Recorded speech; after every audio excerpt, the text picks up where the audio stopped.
It's time for another Bible-thumping Wingnut Google Hangouting podcast with Matt Slick from CARM.org.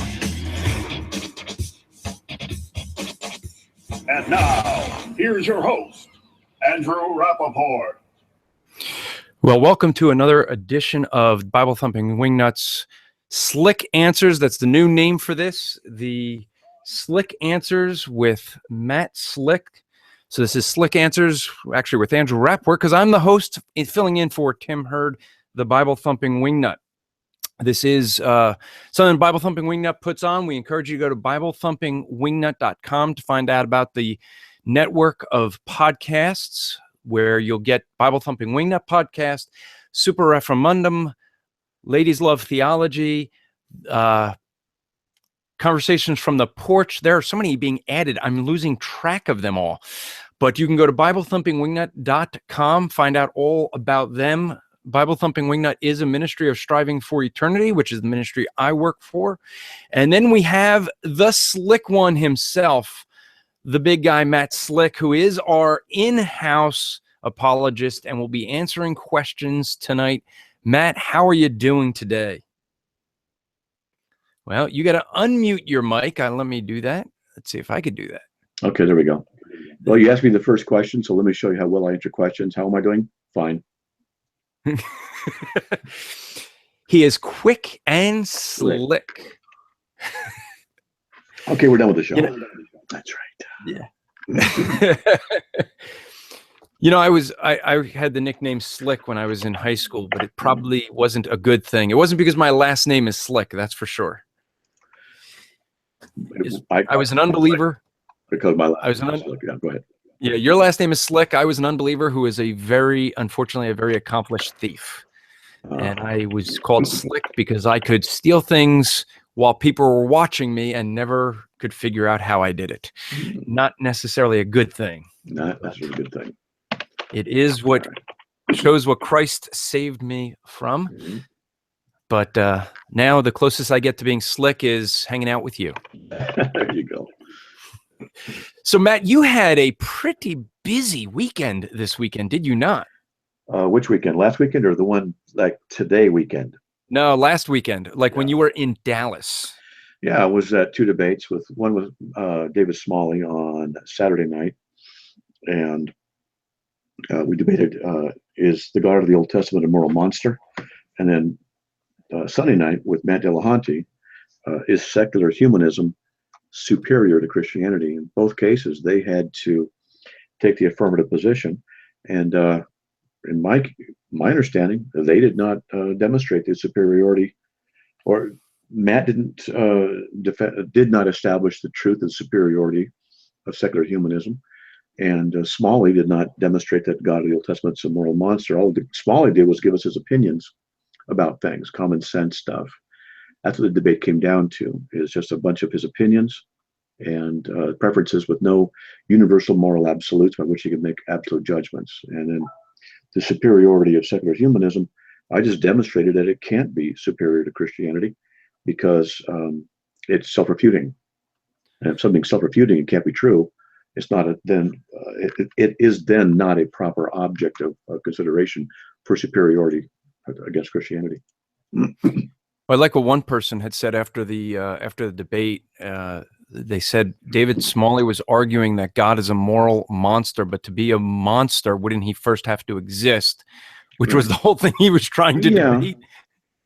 Yeah, and that issue, came up. He's just arguing against the concept of God in the Bible, etc.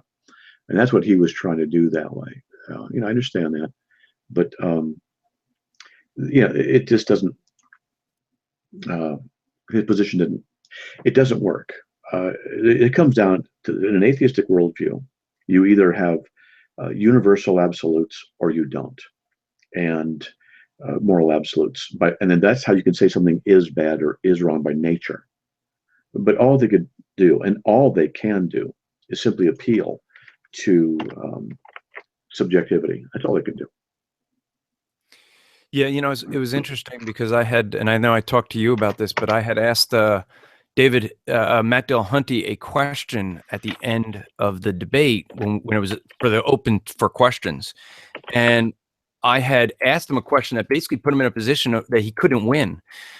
He was arguing that human flourishing is what makes secular humanism superior to Christianity. So human flourishing, doing good, was the primary authority for his standard of superiority. You argued from a case of logic and a case of what's true. And if a worldview is illogical, it's not true, therefore it can't be a standard. And the question I had asked him was from a article written by a secular humanist arguing that secular humanists recognize in their worldview that there is no such thing as a free will, but they should act like there is, because when they act like atheists, people do bad things, basically. And there was a quote in there that I asked him to respond to see if he agreed. And it was, between the choice of doing what's good or truth, for the sake of society, we should throw out the truth. I said, do you agree with that? Now, if he said yes, it would at least be consistent with what he had been arguing all night, that human flourishing is superior to truth. But he said no, which actually puts him in a bad position as well, because he's saying no, which basically says that he just proved your argument, that truth is what matters, not what we think is good. Right. Well, they're not interested in the truth, in my opinion. They're interested only in victory. They're not interested in truth, flat out. We can go to different aspects of the debate. I'd be interested to hear from people who were at the debate or have watched the debate, to see what they would say about various aspects of it. We can talk about strategies after that. We can talk about various things after that.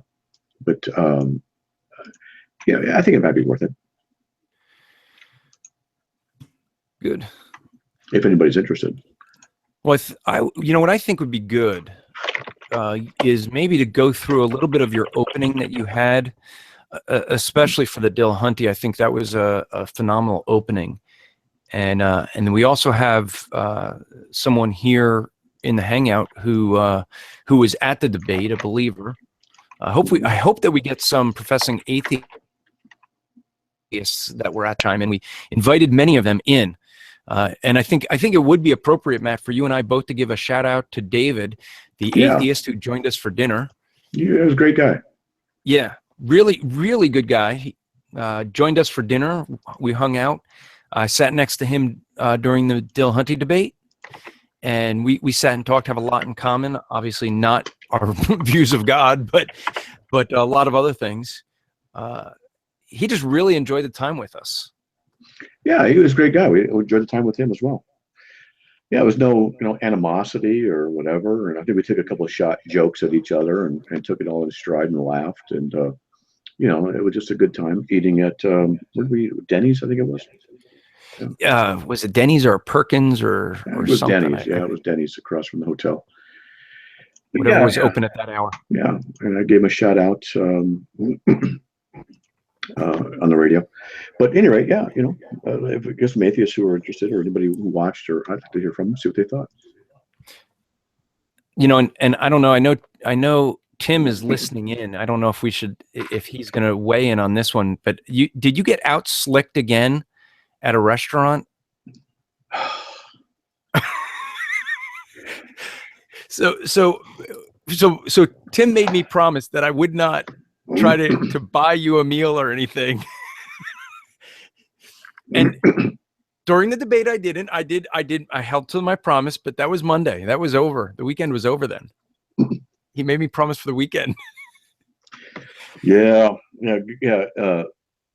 Andrew and I have a thing about trying to, buy each other stuff. I think it's fair to go every other one by, and Andrew's like, you're pretty irritating at it.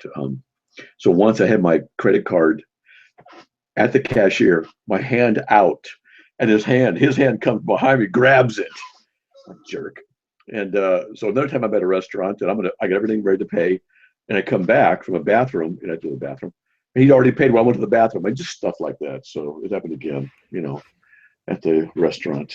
God, geez. But at least at Denny's, I think I gotta right. That's right. I gotta send him a check. I forgot.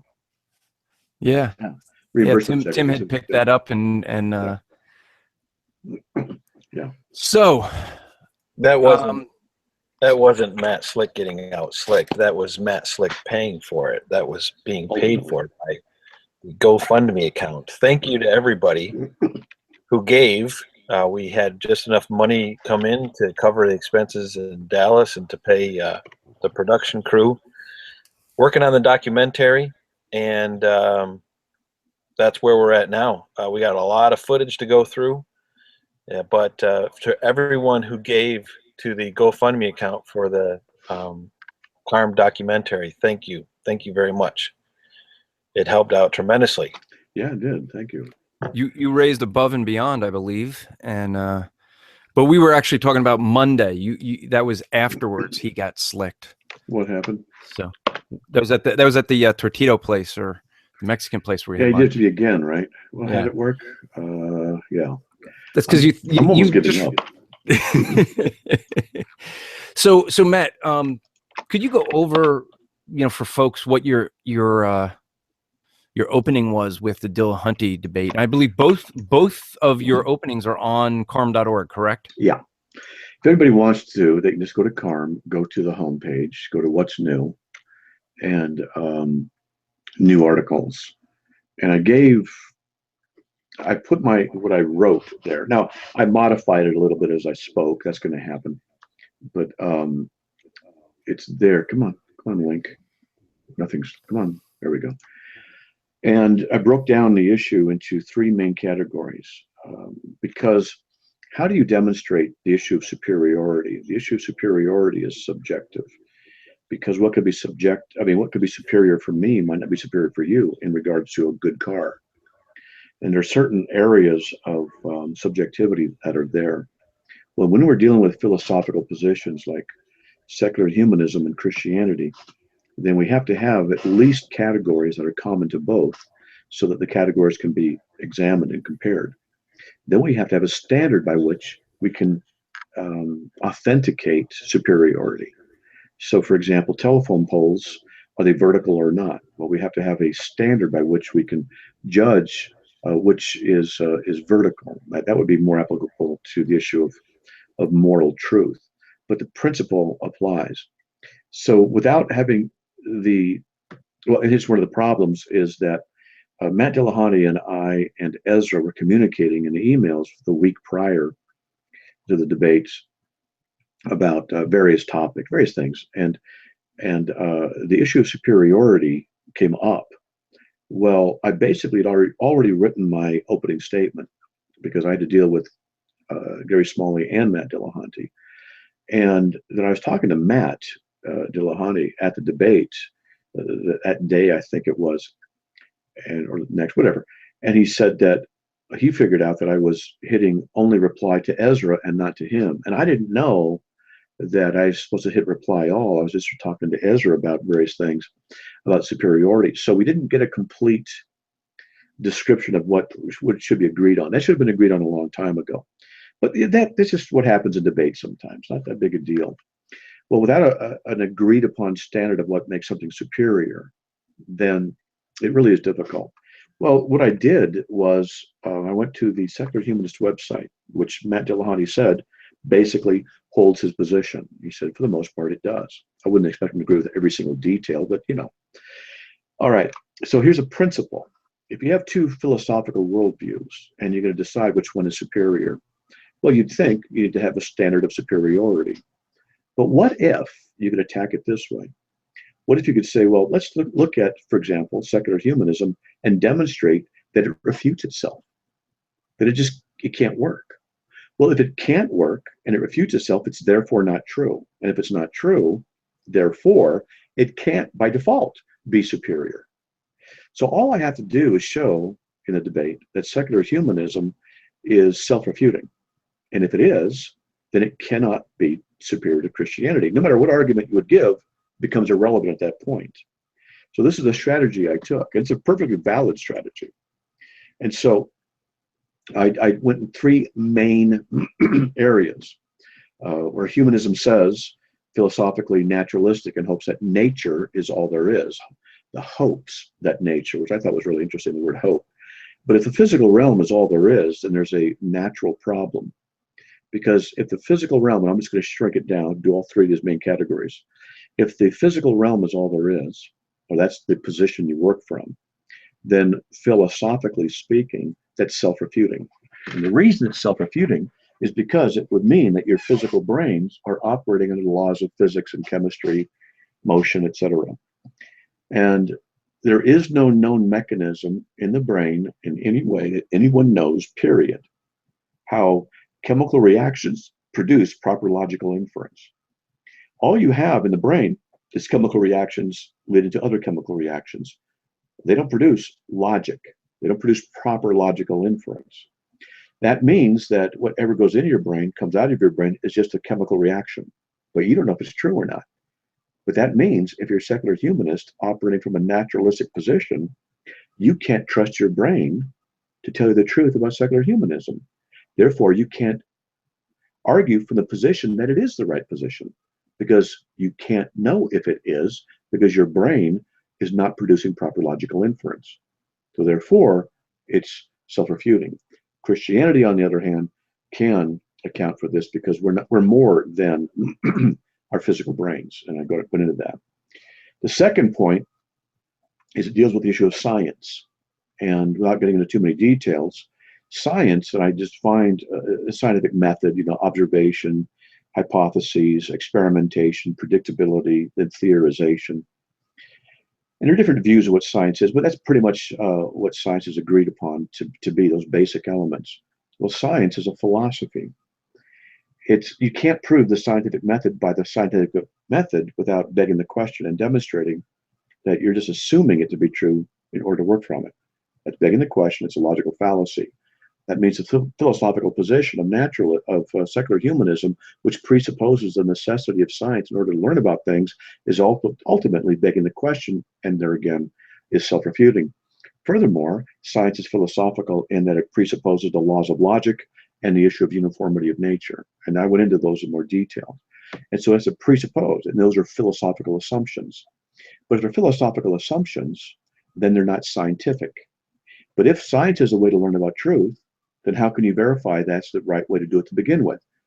Therefore, it's self-refuting, because you can't do it.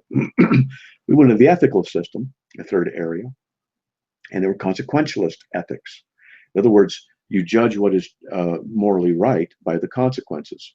The problem with that is, how do you know what are the right consequences? How do you know if a consequence is right or wrong? So basically, it comes down to this. You know a consequence is right by what the consequence brings. Well, how do you know if what the consequence brings is what is right? Because that's the consequence. In other words, it's circular.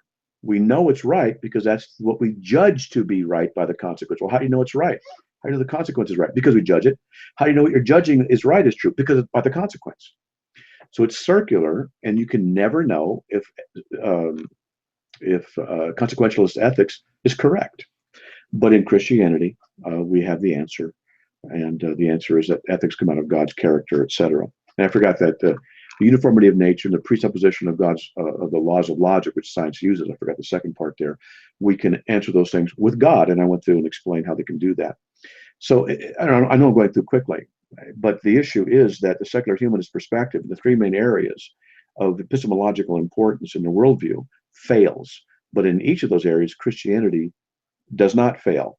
By default, there's a double whammy here. By default, because secular humanism is insufficient and self-refuting, therefore it cannot be superior to Christianity. That's just by logical necessity. It can't be superior. But by the fact that Christianity can demonstrate its ability to answer these philosophically significant questions about our universe, about logic, about knowing, about morals, these are incredibly important. It's what secular humanism deals with. Because Christianity can and secular humanism cannot, therefore Christianity is by default superior. So there's no way Matt Dillahunty could have won the debate because he came in, he's a smart guy, but he came in with an indefensible position.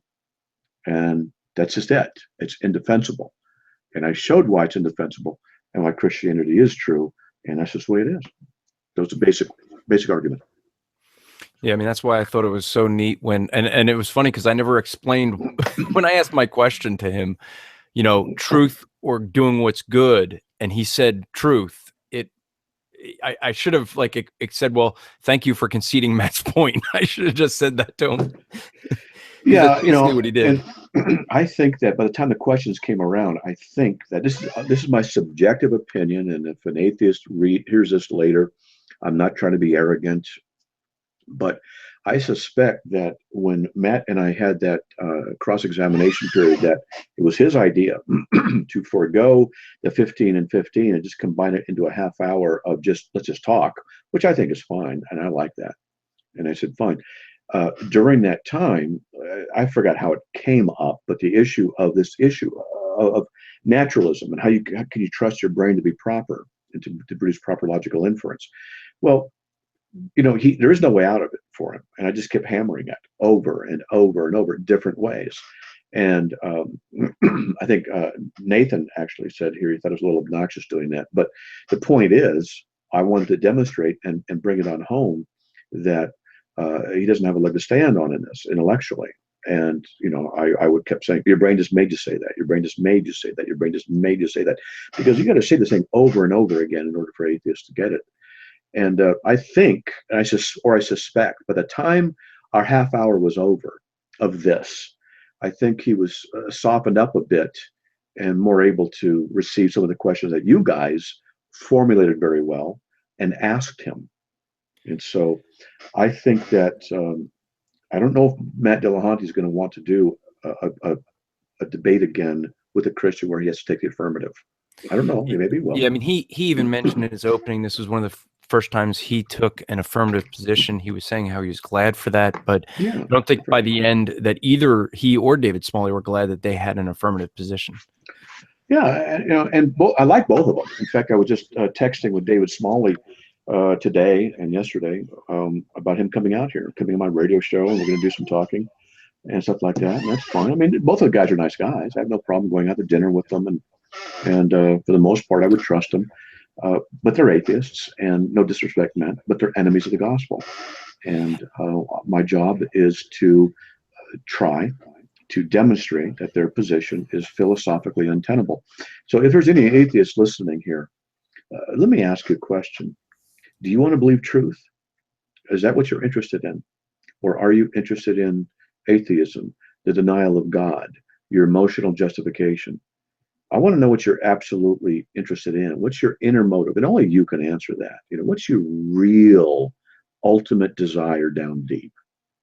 To know that God exists or to deny that God exists? To desire truth no matter what the cost, or only that which suits your needs and your desires? I mean, this is something you got to ask yourself. But for those atheists who are interested in truth, who really want truth, even if it's uncomfortable, even if it's unpleasant and painful, if that's what you desire over practicality, you want truth, well, then consider this. The secular humanist philosophy is self-refuting. It can't be true. Philosophically, if something is self-refuting, it can't be true. Here's an example of something. There are no absolute truths. Well, that statement is self-refuting. The statement, there are no absolute truths, cannot be true, because it's an absolute statement and it refutes itself. So should you believe, morally, logically, ought you believe the statement, there are no absolute truths? The answer is no, you should not. If you desire truth, then you can see that if something's self-refuting, you ought to abandon it. That's the case with secular humanism. It is self-refuting in its naturalistic ideology, methodology, and philosophy. You cannot demonstrate that logic exists, or the laws of logic and their transcendental nature exist in a secular world, a godless world. You can't do that. You can't demonstrate how science is a proper methodology for determining truth. Science certainly is practical, and science certainly works. No problem. I love science. It's just that philosophically it can't be justified. And ethically, if you're going to go to consequentialism or whatever you want to go to with an ethical system, it ultimately comes down to a form of subjectivity. And you'll never be able to know if your ethics are really right or wrong. you'll never be able to answer the question, or the statement, it is always wrong for anyone to torture babies to death merely for their personal pleasure. That's a universal truth statement. But as an atheist, you can't have universal truth statements. You can only have opinions about universal truth statements, but to have an opinion that a universal truth statement exists in an atheist world is to refute your own worldview. And go through that. Atheism in that context, wedded with secular humanism, is self-refuting. You ought to give it up. But you see, I find that most atheists are not interested in truth. Now, when I say that, a lot of them are going to be upset with me. A lot of them are going to say that I'm lying. A lot of them are going to say I'm a jerk, whatever, and something far more pejorative. But this has been my experience. And since I'm talking about a subjective thing to some degree, I'm going to just say that my experience talking to hundreds and hundreds of atheists over the years has been they're not really interested in truth. A few have been, but for the most part, they're not. What they do is they subject truth, abstractions, they subject evidence, and all kinds of things to their personal preferences. They have a filter that they want to view the world through. I could spend time with them and undermine that filter and see if their filter, their presuppositional base, is valid, and I can undermine it. But they don't want to have it undermined because they're committed to it intellectually, they're committed to it emotionally. And if they were to dare realize that there is a being out there who will hold them accountable, everything changes. And that means their identity inside of atheism that they've become quite comfortable with is then jeopardized. And people don't like to be made uncomfortable. They don't like their worldviews to be undermined, to be wrecked. They don't like it. So what happened is most of the atheists I encounter will find various ways, justifications to hold on to their atheism. I believe they want atheism over truth. I believe that the majority of them, has been my experience, yes, it's subjective, this is my experience, that the majority of atheists are not interested in real truth. They want only a shade of truth that fits their particular need at a particular time to justify their unbelief. And what they'll look for are people in the atheistic realms who can beat Christians and others and make them look bad. And this makes them feel better about their own atheism.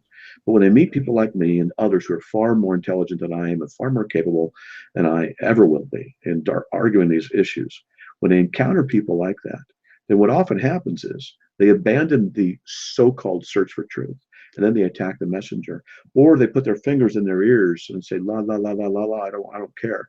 This is what's happening. Let me tell you guys, do you want truth? Or what do you want? Do you really want the truth? Because if you want the truth, then you have to be ready to count the cost of finding out what the truth is. So I'm married, hypothetically. My wife would never do this. I have absolute trust in her. But if my wife were committing adultery, I would want the truth. I would want to know the truth, even if it's going to cause me pain, even if it's going to wreck my marriage. I want the truth. I wouldn't want to remain in ignorance. Now, that's me. Maybe some of you would say, I wouldn't care. Well, that's up to you.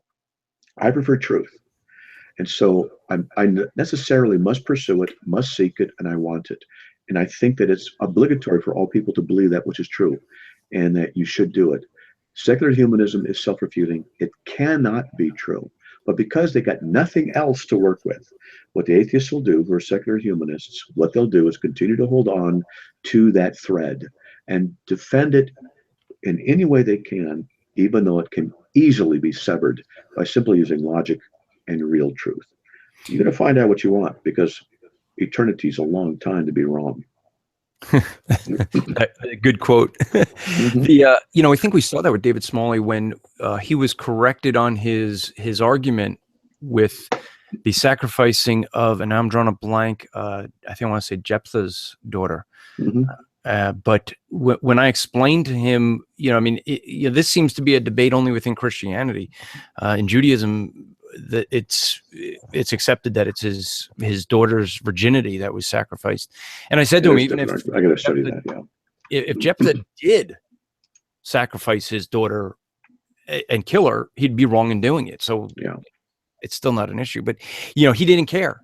He's like, yeah, I know that view's out there, but this works. Well, okay, if that was what proves what you had just said. It's what works that matters. Right, there's a fallacy in that. Because yeah. I have a demonstration of fallacy. Why pragmatism is dangerous. So There's a man walking on a path next to a cliff, and there's a forest just a few feet to his right. He's walking along, and a tiger jumps out at him. He ducks. The tiger goes over the cliff, and the man's saved. And he concludes, if I duck whenever a tiger jumps at me, I'll be saved. He goes down 100 feet later, another tiger jumps. The same thing happens. He's saved again. Now his theory is confirmed. Well, it works, but it's not true. And this is the danger about about pragmatism. Just because it works doesn't mean it's true. But what people will do is sacrifice truth for pragmatism, and that is their truth. Their truth is, I sacrifice truth for pragmatism, which could be dangerous.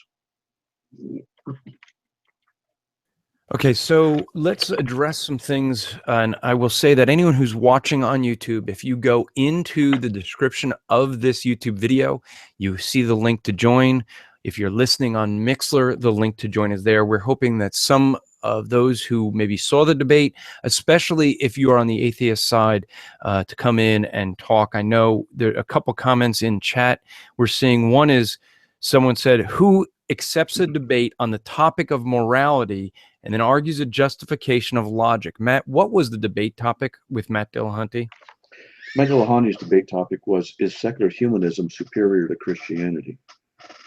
So it wasn't one of morality then, was it, specifically?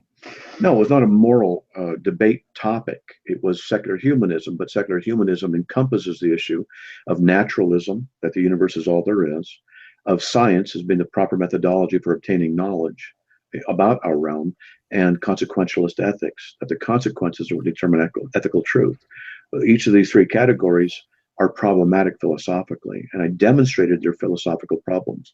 And therefore, I undermined the validity of secular humanism as a viable worldview, demonstrating that it can't be superior to Christianity. And there's some, there is some discussion going on about the brain fizz argument that you made. And I do think, one of the things, and we're going to add Cody in, who is at the debate, and get his input. But I think one of the things that people didn't pick up on, you were doing something in the debate, you mentioned it, that your brain made you say this. And I think Right. what some of the atheists were thinking is, they've debated guys like Saitem Brunikate who will keep going back to, how do you know that to be true? How do you know that to be true? And I think they thought that's what it was. It seemed like you were trying to make a point for them to understand that if there is no God, they can't account for these things. The only thing they can say is that determinism, that their brain made them say these things. Well, how does one chemical state that leads to another chemical state in the brain produce proper logical inference? That's a critically important question. Now, atheists might be there saying, I don't care about the question, I'm not interested in it. Then go have a discussion with someone who likes Cracker Jacks and get wisdom out of Cracker Jacks boxes. But if you want serious philosophical discussion about worldviews and the comparisons and competition between worldviews, you have to ask and address these kinds of questions. And the fact is that if God does not exist and the physical universe is all there is, and if naturalism is assumed, as secular humanists in the secular humanist website assumes, and argues from that perspective, then it is ultimately self-refuting, because it means you cannot trust the chemical reactions in your brain to produce proper logical inference, which means you can't trust your conclusion about secular humanism being the right thing to begin with. It undermines itself. That's why it's invalid. And I'm going to open this up to Cody in a second. I just want to say one thing just to be on the fair about things. I think when we saw was on the first night, when you were debating David Smalley, you actually were so exhausted, your brain kind of just froze toward the end. I think the same thing happened with Matt Dillahunty at the end. Being in the front row there, Matt actually, toward the end, the closing, he looked like he was closing his eyes and starting to fall asleep. Well, let me talk about David first, and then Matt. 2 weeks before, no, a week, 2 weeks before, I can't remember. 1 or 2 weeks before that, I think it was 1 week, I was in Seattle teaching at a men's conference.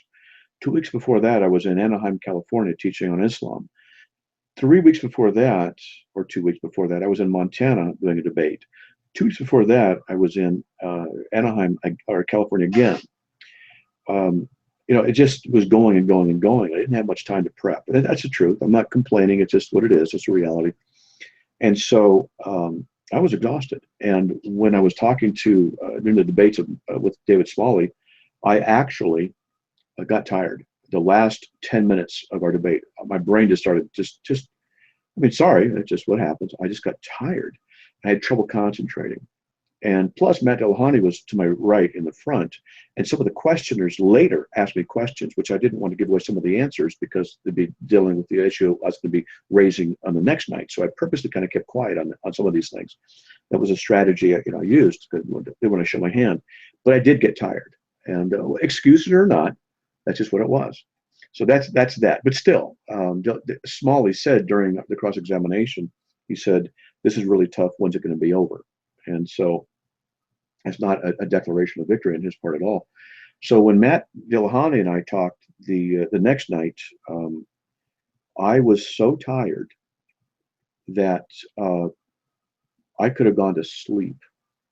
And there's a certain verse I use, 1 Timothy 6:16, which I have been citing for years in Refutation of Mormonism. And we're outside the parking lot, and some guys came up, oh, you're Matt Slick, you shake your hand, take pictures.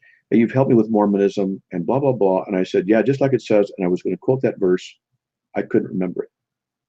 And I sat there going, oh, what was it again? I mean, mentally, I was done. Mentally, I was just exhausted. And so I was really concerned that when I was debating Matt Dillahunty, that I would not be able to hardly do anything. And I was honestly concerned about that because I just wanted to lay down and go to sleep. And I would have been asleep quickly. And so we prayed. I had a cup of coffee. We prayed. I was just ready to go to sleep, and I'm not joking. And so we went in, and I just, you got to do what you got to do. And I talked to Matt Dillahunty, and he told me he was tired. And I was going to say, yeah, I'm tired as well. Just like we'll be even, so to speak. And so I'm going to give him that. He was tired, and he said so. I believe him. He was tired. That does happen. If he wants to do another debate where we're both rested up, that's fine. But that's what it is. Okay. And so when he was doing his opening statement, I was sitting there with my laptop, typing away, taking notes, modifying my opening statement a little bit. I could have laid my head down on the desk right there and gone to sleep. I got up, I went in, I called my wife, and I said, hon, can you please pray for me and get some people to pray because I'm so tired. I just can't think straight. I can't even think. I can't hold my thoughts consecutively here for more than a few seconds at a time. And she said, oh no. And David Shepard and Eric Hernandez were there with me, and I was telling them, I'm done. I got nothing left. So all I could do is pray, and we did the opening statement. I read my opening statement. By the time I was done with the opening statement, all I can say is I was wide awake. That's all I can say, just wide awake. And that's the background there. Yeah, and I think people may not understand. I mean, I was there watching it. It looked like Dillahunty, was actually starting to fall asleep at the end, and it's an exhausting thing. It is. Cody's here. Cody was at I believe both debates, if I remember correctly. And so, hey, Cody, if you can unmute yourself, what do you think of the debate? Hey guys, it's good. It was good to meet you. First of all, I was supposed to tell Matt that I'm a friend of Chad Prigmore's too. I just forgot to mention that. Oh, Chad told me about you. Yeah. And he said, "Did you meet Cody?" And I said, "I don't know. I've met so many people, but I talked to him a few days ago, and he mentioned you. So right on. You're a Christian, right? Yeah, absolutely. That's okay. I've got E tattooed on my forehead for elect. Okay. Anyways, I was just at the David Smalley one. I wasn't able to make it out to the Dillahunty one. I had to work after church, but I was just gonna say a few things because I've been listening to a lot of David's podcasts, and his man, I'll tell you. I hope that he comes to spend time with you because a lot of his arguments are from a theological perspective, and it's real bad. And it's really reflective of the modern church. I've heard a girl that he has on there with him that's a scientist who actually became an atheist out of a Calvinist church too. And her kind of describing Calvinism to him was even wrong.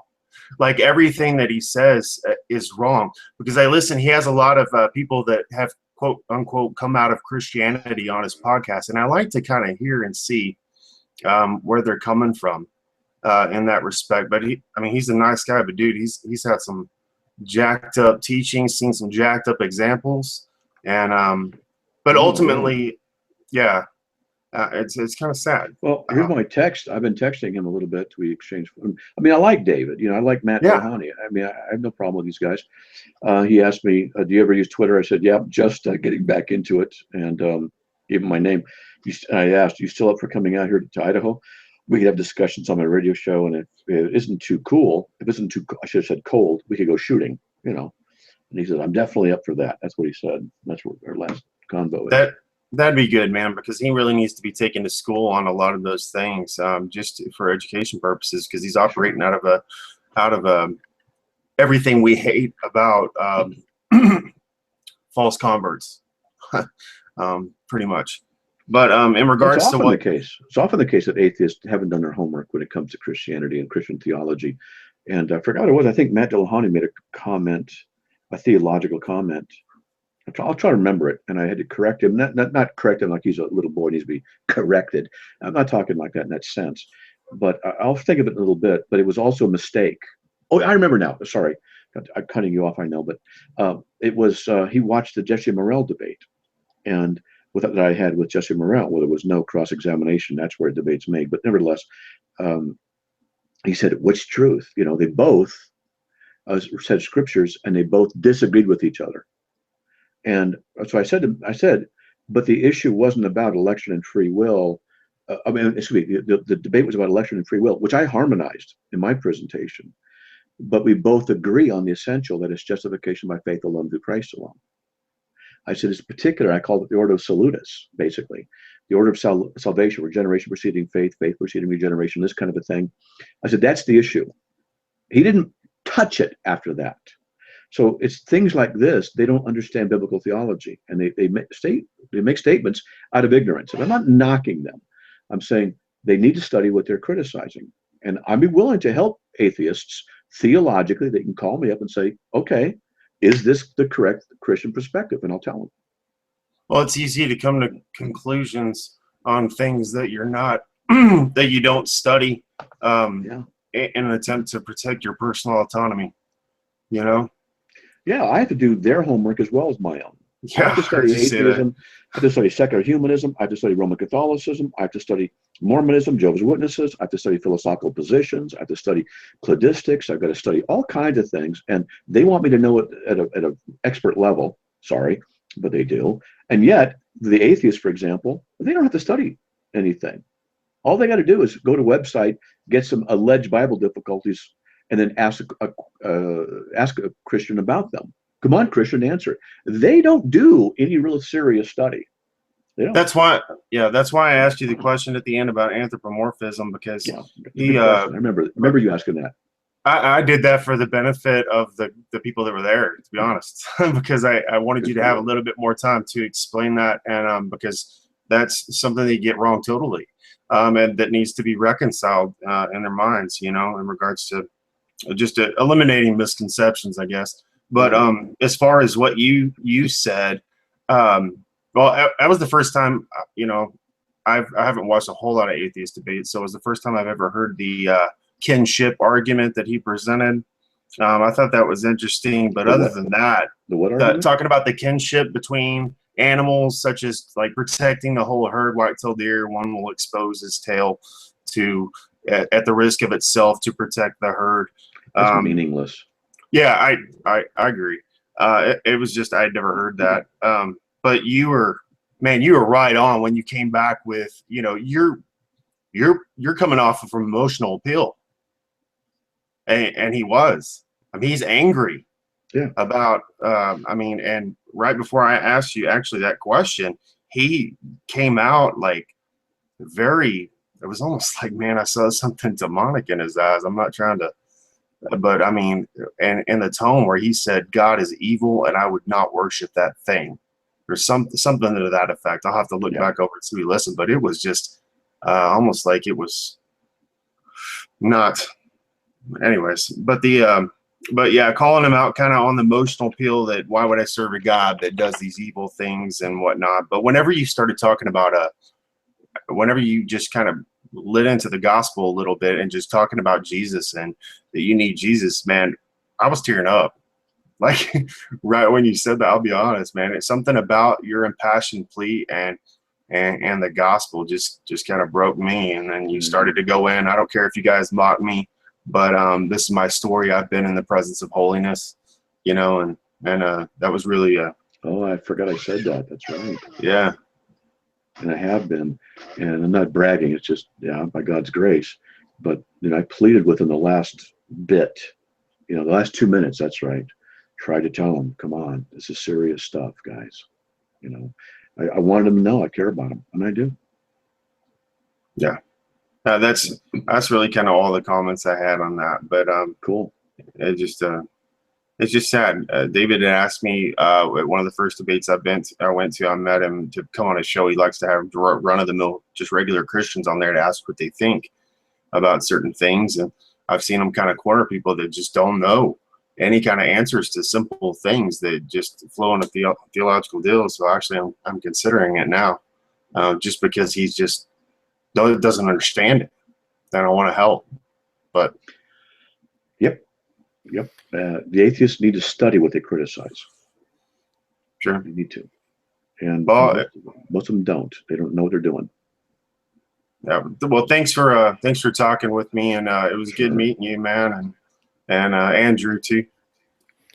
So who's better, Andrew or me? Let's just fess up here. Andrew gave me free stuff. Oh, so God, I can't argue with that. I guess that was that one. Yeah, he did that, and then and the stuff I gave you, the free stuff I gave you, was all the CARM stuff that was supposed to be for sale, right? So right, you win.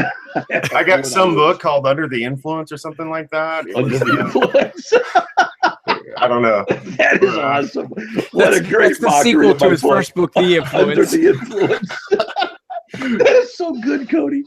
Well, awesome. Well, we're in a bar, so I don't know if it's just yeah, my novel, The Influence, and you said at the bar, Under the Influence. I think it's awesome. Yeah. But yeah, I was getting Leighton Flowers, man. That guy's a Sasquatch. Nice guy. Guy was a lot taller than I expected. I will admit. 6'3", 6'4". No, I'm 6'3", and well, 6'4" with that hair, Andrew says. But I got a haircut, so okay. Yeah. Anyways, yeah, I'm 6 feet. I wish I was 6'2". That's what I want to be. Whatever. I appreciate it, guys. Yeah, no, it was good meeting you, and glad that you enjoyed the debate and learned some stuff. I know, Rocco, you're next in line. You had some questions for Matt, and I think Jordan. Then you might be after that if you had some questions. So, Rocco, you can unmute yourself and go for it. Hey guys, hear me well? Yep. Hey, how's it going, Andrew? How's it going, Matt? Going fine, by God's grace. Matt, Rocco, you're going to have some special company pretty soon, right? Coming to crash your house. Yeah, I'm taking a stray in, so yeah. and actually on that note, it's funny. I when you guys first started the live hangout tonight, I'm like, oh yeah, my wife was listening in the background, and you were talking, and then of course you start talking about how you used to steal stuff and no one knew about it. So you really reassured her. Well, did she hear the so Matt, you'll appreciate this because I had to tell the story of what I did when I first came to your house. But Rocco asked how whether I since you were here. Nothing. Yeah, you've been missing some stuff. No, Rocco was asking whether I'm allergic to any food, and I said no, and he says, you're allergic to dogs, and I said no, I know some great recipes for dogs. Mm-hmm. I think I did the same thing to Anik about cats. Cats, yeah, we have 3 cats. That's right. And she did. Yeah, you can tease cats, but you don't tease about Luther, our cat Luther. Oh, he's everybody's favorite. So. So, Rocco, you had a question for Matt. Yeah, I had an interesting discussion about ethics and morals. So, with an atheist. So, I'm kind of wondering how you would define, from a Christian perspective, what ethics is and what morality is, what the difference is, and then in your experience, how would atheists make that differentiation? I'm not sure what the difference is between. Let me type it in. Difference between ethics definition. I think ethics is a broad category, and morals are specifics within it. But I think that's what's going on. I don't know. Is that correct? Sorry, I was commenting on chat. Give me the question again. Okay. Well, what the difference is. The difference is that that the atheist of society or culture deals with its foundational philosophy. I'll do some research. They're very similar, but there are differences within them. I think morals have to do with specifics within an ethical system. But I'll do some research. What's the difference between ethics and morality? Yeah, the discussion I was having with an atheist, he was defining ethics broadly as how most atheists would define morality is as long as you're not doing the least amount of harm to benefit society. That's how he was defining ethics, and he was defining morals as laws that didn't have to do with hurting other people, like eating pork or having sexual relations with the same sex, and Right. so that's how he was kind of separating them. But again, it comes to the same problem. And he was trying to assert that ethics is universal and morality is not. So I just went on the problem is you're saying it's a universal absolute for your definition of ethics. So where do you get it? Well, why we don't get it from an absolute authority? Well, then there you go. It's not absolute even in your worldview. So it's arbitrary. It's an arbitrary definition. Well, actually, I think he's got it backwards, because at least from when I took a class on ethics, ethics are the way we come about determining how to respond or how to identify what's right and wrong, or how to deal with what's right and wrong, where morality is the actual right and wrong. So morality would be the thing that's universal, because everyone knows right and wrong. Ethics are how you come about it. And there's different ethical systems. In other words, some would allow for situational ethics.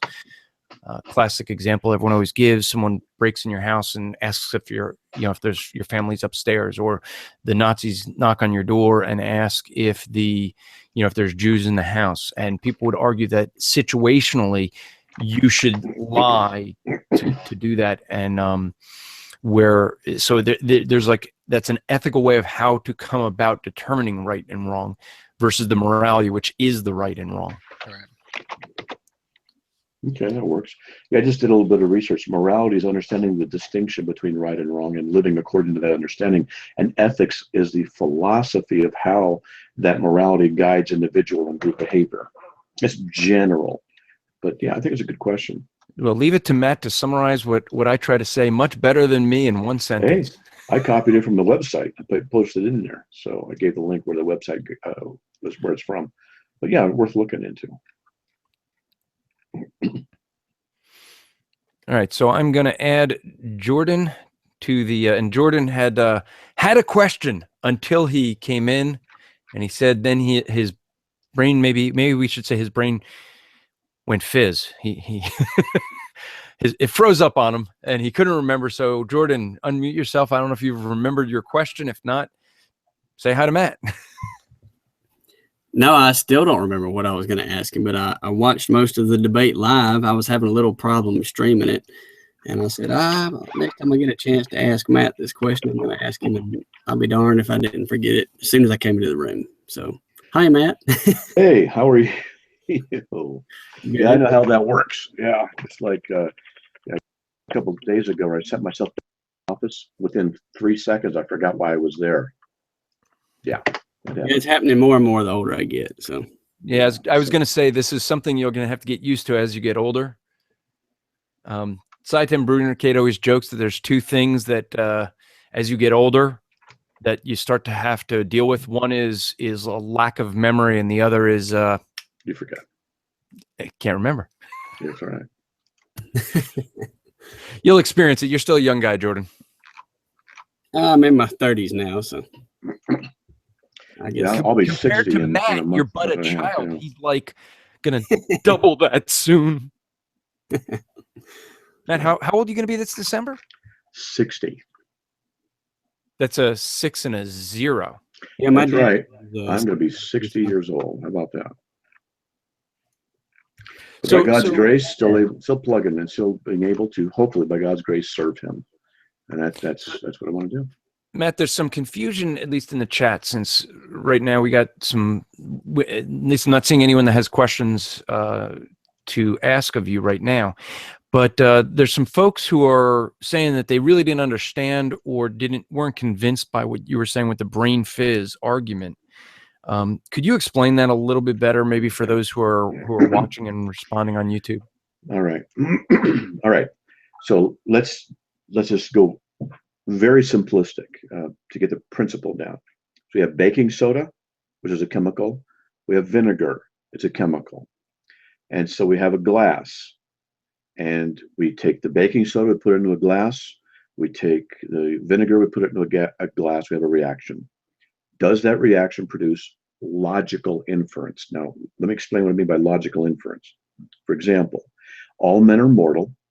Socrates is a man. Therefore, Socrates is mortal. That's a proper logical inference. Now, does this bubbling fizz in the glass produce that? The answer is no, it does not. All right. Let's add another chemical. Let's add some, I don't know, doesn't matter, sulfuric acid. Let's sodium sulfide. Let's add some other chemicals in and then mix them up. Does that produce proper logical inference? No, it doesn't, because they're just chemical reactions. That's all it is. So we add 1,000 chemicals. Do they produce logical inference? The answer is no, they don't. It's just more chemical reaction. If we put wires in there, we spread this chemical out, this reaction thing, in a complex pattern of wiring. Does that produce logical inference? No, it produces physical, chemical reactions. That's all it produces. It doesn't produce such things as, all men are mortal. Socrates was a man, therefore Socrates is mortal. So you see, the thing is that the physical brain is limited by the laws of physics and chemistry. The physical brain is a sophisticated set of chemicals, a sophisticated set of wirings that interact according to the laws of chemistry. How does that produce proper logical inference? It doesn't. So the fact that it doesn't, that chemicals just reacting don't produce proper logical inference. Because you can't find any way to do that, because there's nothing that they know about that does that, because unless you want to have faith as an atheist, somehow in the future it'll be solved, and you just go by faith. Don't complain that we have faith in God, but which is a very weak position to hold anyway, because it undermines other areas of their thinking, but I won't get into that. And so because of this idea of the chemical brain just reacting as brain fizz, chemicals reacting, brain fizz, does it produce proper logical inference? No, it does not. But yet, you'll have what's called stimulus and reaction. These senses are the source of stimulus to our chemical reaction area, this thing called the brain. The stimulus causes certain sensations and certain reactions to occur in a sophisticated sense in the brain, and the output is what you say, what you do, what you want, what you believe. But all this is a complicated set of physical reactions or chemical reactions. It doesn't produce proper logical inference. It's just super complicated reactions. That's all it is. That means you can't trust the chemical reactions to be truthful or to abide in truth or to produce truthful statements.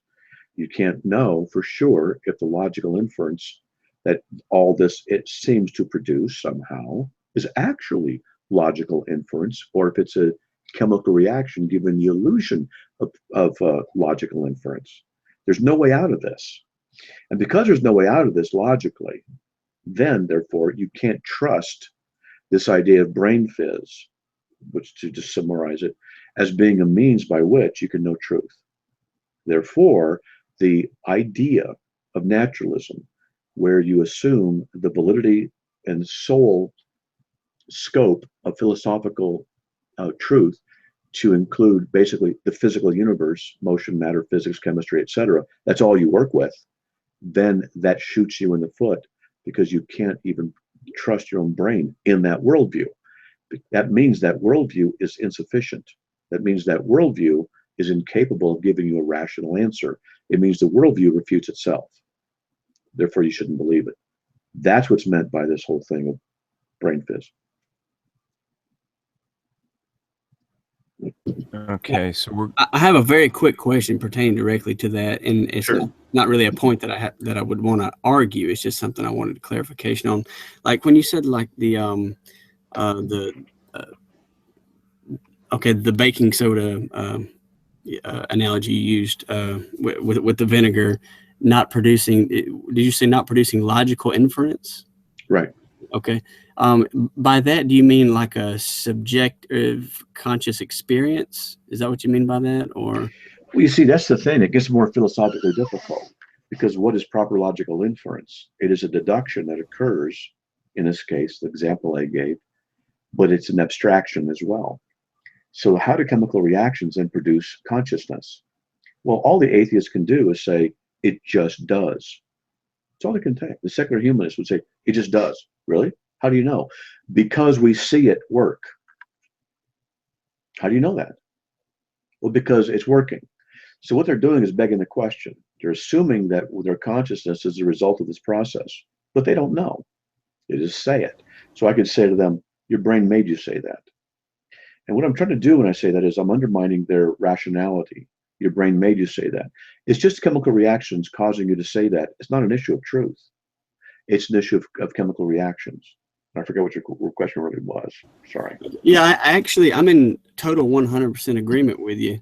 I guess I wasn't willing to go so far as to say that I can know that when I mix baking soda and vinegar together, it does not cause a conscious experience. That's kind of going a step further. And the reason is because I don't think that I could know. I mean, yeah, it sounds certainly counterintuitive to think that it would cause a conscious experience. But I mean, that kind of goes back to the problem with, the whole philosophy of mind and right. How do we know everybody else is not philosophical zombies? And how would we know that chemical reaction did not have a conscious experience? How would we know? Well, you can't know others, their conscious experience, and you can't know if you yourself are in a world in the matrix. You can't know. Ultimately, philosophically, Christian-wise, we can, but their position on chemical reactions, as I said, and I'll say it different ways at different times, that there is no known mechanism by which chemical reactions produce proper logical inference. Now, does that mean, though, that it's possible that there is? Well, that's up for the atheist and the secular humanist to determine is the case, which is why I said if they wanted to say, well, it'll be solved later on, then all they're doing is saying that it's an issue of faith. They complain about God of the gaps, and I'm going to say you're committing science of the gaps. But if you want to go with what truth is, you can't just have a philosophically faithful assumption that maybe in the future someone might figure something out, because that's abandoning the rationality that they're supposed to be espousing.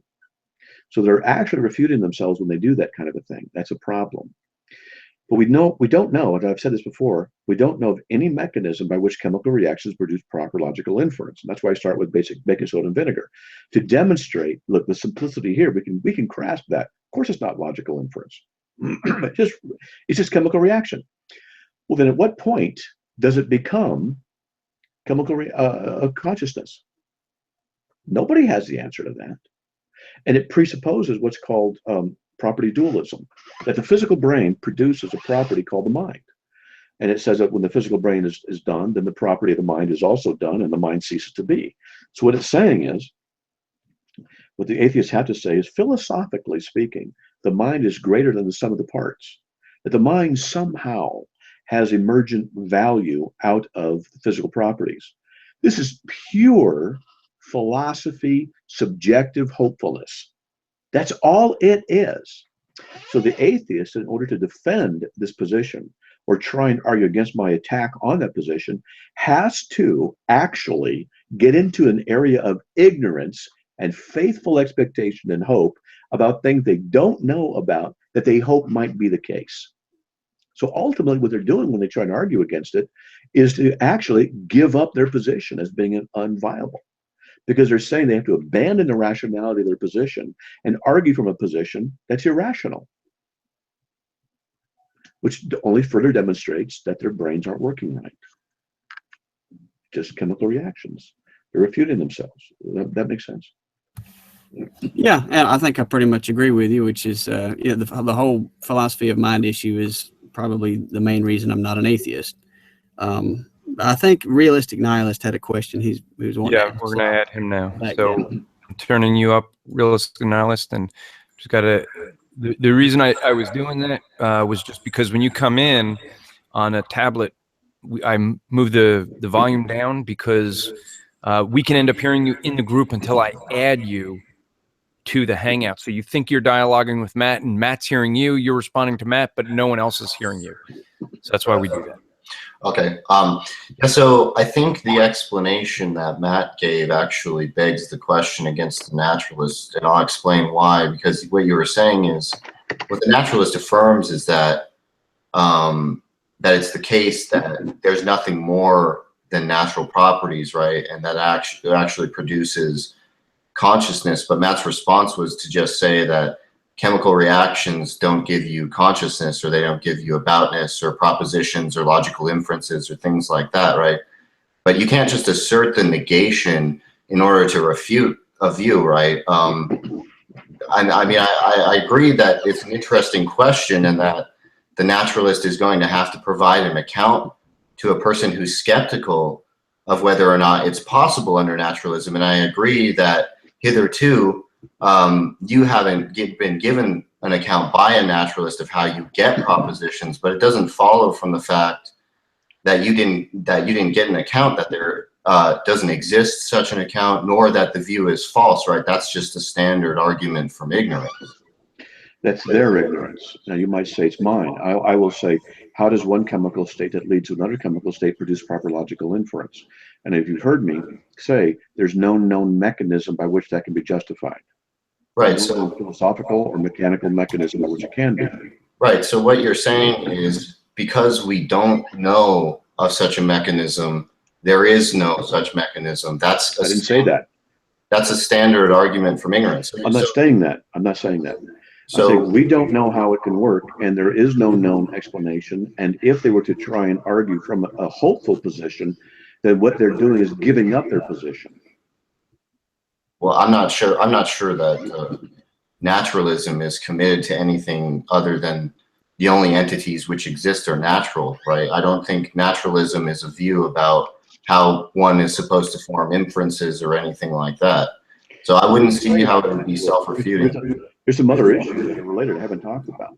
We have two brains, Bob and Frank. Matt, hold on one second. Realistic nihilist, if you could either mute when you're not talking, otherwise I got to turn you down because we're getting a lot of echo because of the device you're on. Thanks. Go ahead, Matt. Sorry. Forgot what I was going to say. I can repeat what I was going to say if you want to hear it. Sure. Right. So the naturalism I take to be a position that the only entities which exist are natural entities. That's what I take to be the naturalist position. But that doesn't commit. I got it. Thanks for reminding me. If you have two brains, Bob and Frank, and you're looking at naturalistic position, you have two vats of chemical reactions in two skulls. And how do you know which skull is producing the proper logical conclusion? Which brain's doing that? Well, in order to do that philosophically, you have to appeal to something outside of yourself. So Bob would have to appeal to something outside of himself to argue with Frank, and Frank would have to appeal to something outside of himself. And what they'd be doing necessarily is to appeal to the laws of logic, which are not physically based. This is I think further evidence that the naturalism can't account for the laws of logic, and that they don't produce the proper logical inferences, because if it were the case that they did produce it, and there's a logical problem with this, if they did produce proper logical inference, then it would be required that all brains would have to produce the same proper logical inference for truth to be cross-pollinated and known. But that's not the case. These abstractions are independent of the physical brains and not properties of the physical realm. And so therefore, because logical inferences are not measurable as properties are. And so therefore, we'd have to say that these inferences that they're going to have to appeal to outside of themselves further negates the possibility of naturalism working in this area. So you said a lot there. I wasn't really able to finish it all. Or to follow all of what you said. It seemed like you made a lot of claims, and I didn't understand how naturalism commits people to those. Can I, real quick, I want to work through this slowly if you don't mind. The first thing you said is that you imagine two brains, Bob and Frank, right? And they have to appeal to something outside of themselves in order to reconcile which person is creating proper logical inferences.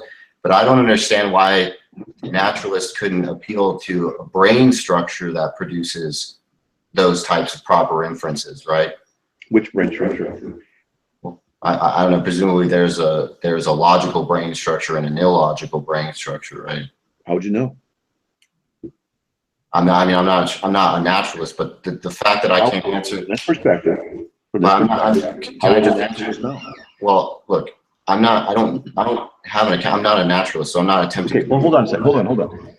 You're arguing against my position dealing with naturalism. I asked you a question within our conversation. You said, but I'm not that position. Well, look, I'm trying to, let me explain why I said that, right?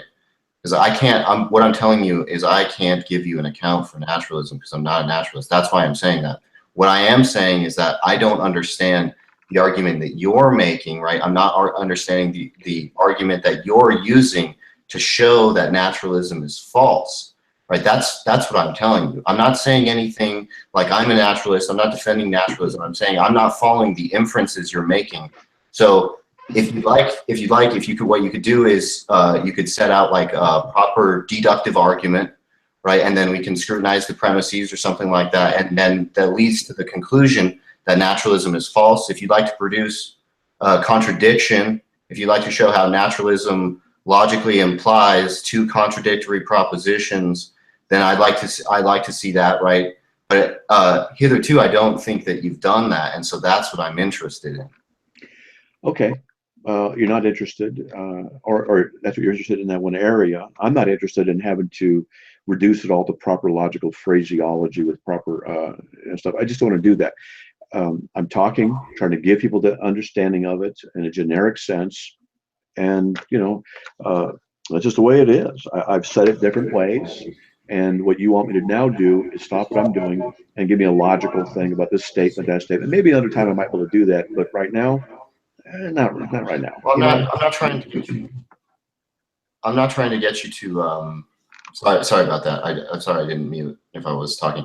I'm not trying to get you to produce a syllogism in front of my face. I'm not saying anything like that, right? I'm just saying I'd like to follow the argument that you made because it seemed like you made a lot of claims that I didn't really understand. Like, for instance, you made a claim about appealing to something outside of themselves, and then you talked about like the laws of logic, but I didn't really understand what that has to do, because like a naturalist could be a Platonist, they could be a conceptualist, they could be a constructivist about logic. Hold on.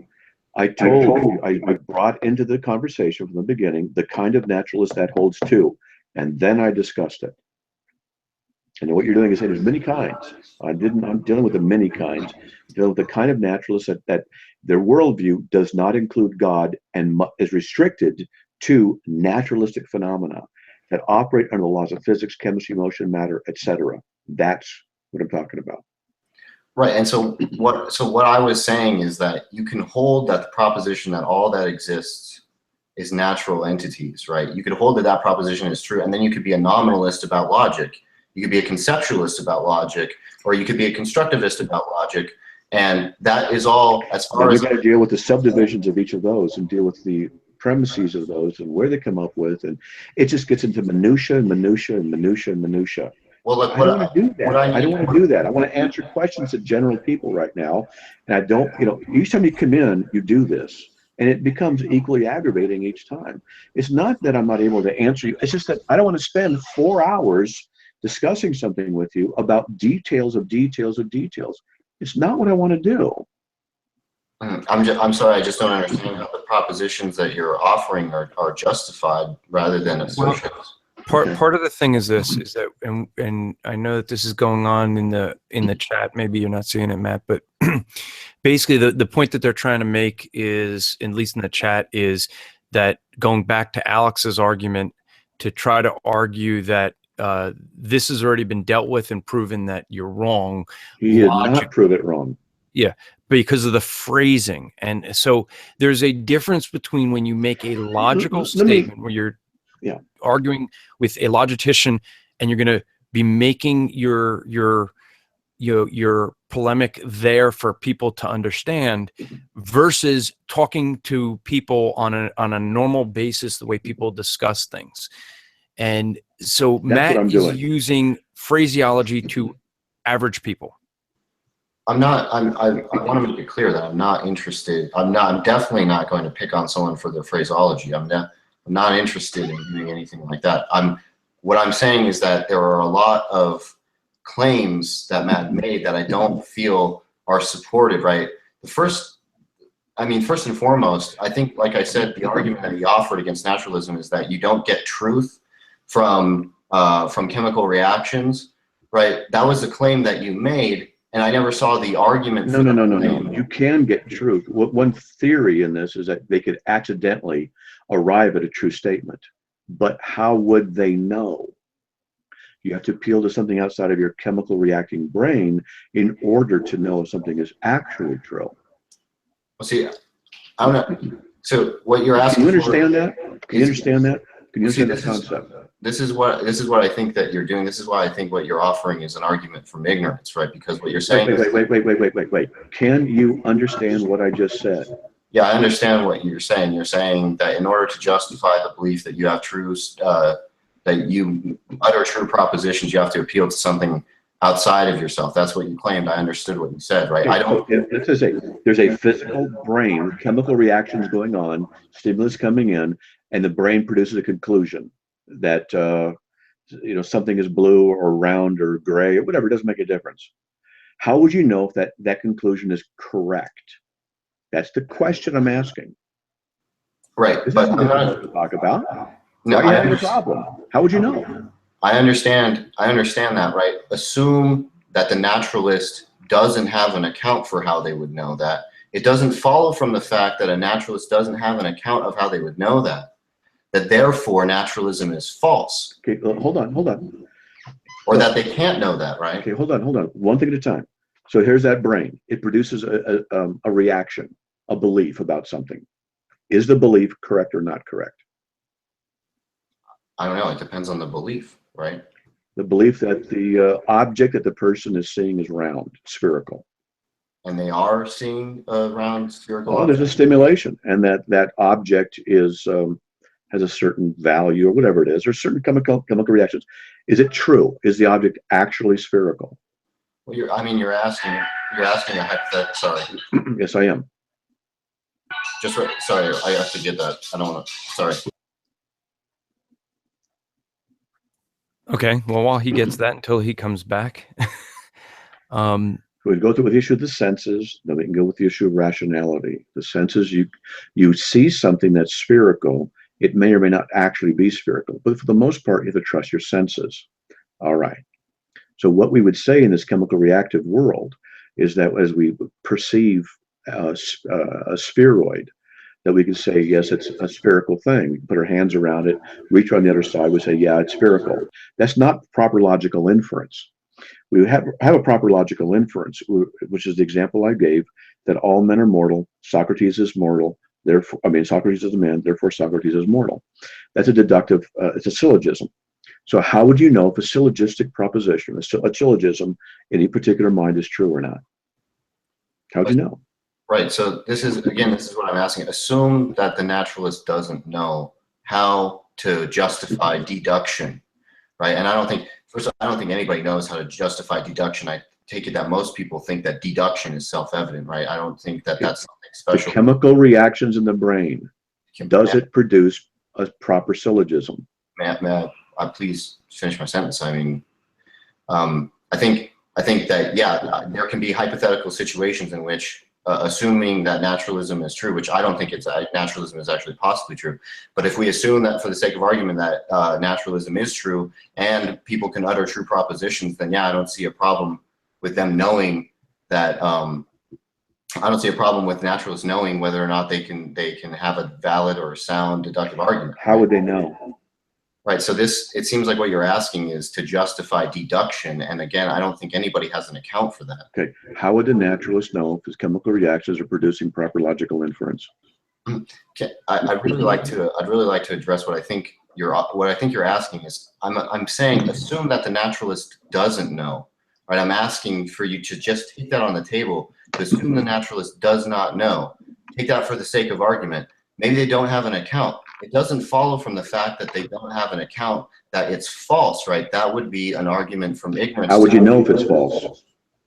Look, it doesn't matter how someone knows something. That's Yes, it does. Look, I agree because we're talking about the issue of knowledge based out of chemical reactions is exactly what we're talking about. You say it doesn't matter how they know. Exactly, that is the case. No, what you're supposed to be arguing, right, is that naturalism is false. That's what you're supposed to be arguing, right? That's the proposition that's on the table. I just showed you that your statement was incorrect. You ignore it, and then you go on to something else. Look, all we ever do is argue about every detail. No matter what I say every time, basically 99% of the time, you just disagree with it. That's not true. I'm saying what you're supposed to be arguing is that naturalism is false. Is that not? No. Listen. It goes on endlessly. That's all it does with him. The thing you're doing, realistic, is you're saying, okay, let's assume this is true and argue from this position, when the whole argument is to discuss whether that position is actually true. So you want to make the case, but you're begging the question. You keep saying, let's just assume it's true. No, what I said. Okay, then let's just assume God exists and start from there. Hold on. Look, I asked you. I didn't say assume naturalism is true. I said assume the naturalist doesn't have an account. Right. That's what I said. You have a problem with assuming the naturalist doesn't have an account? When you're trying to assume what you're trying to prove, then yes, it's a logical fallacy. I'm not assuming something I'm trying to prove. I'm offering an argument, right? The argument I'm offering is that given Matt's statements, what he's offering is an argument from ignorance. I'm saying that because the naturalist doesn't have an account, it doesn't follow from the fact that there is no known account or that somebody has never offered an argument that naturalism is false. And so what I'm saying is I'm trying to get Matt to argue for the proposition that naturalism is false. I want to know what the argument that naturalism is false is.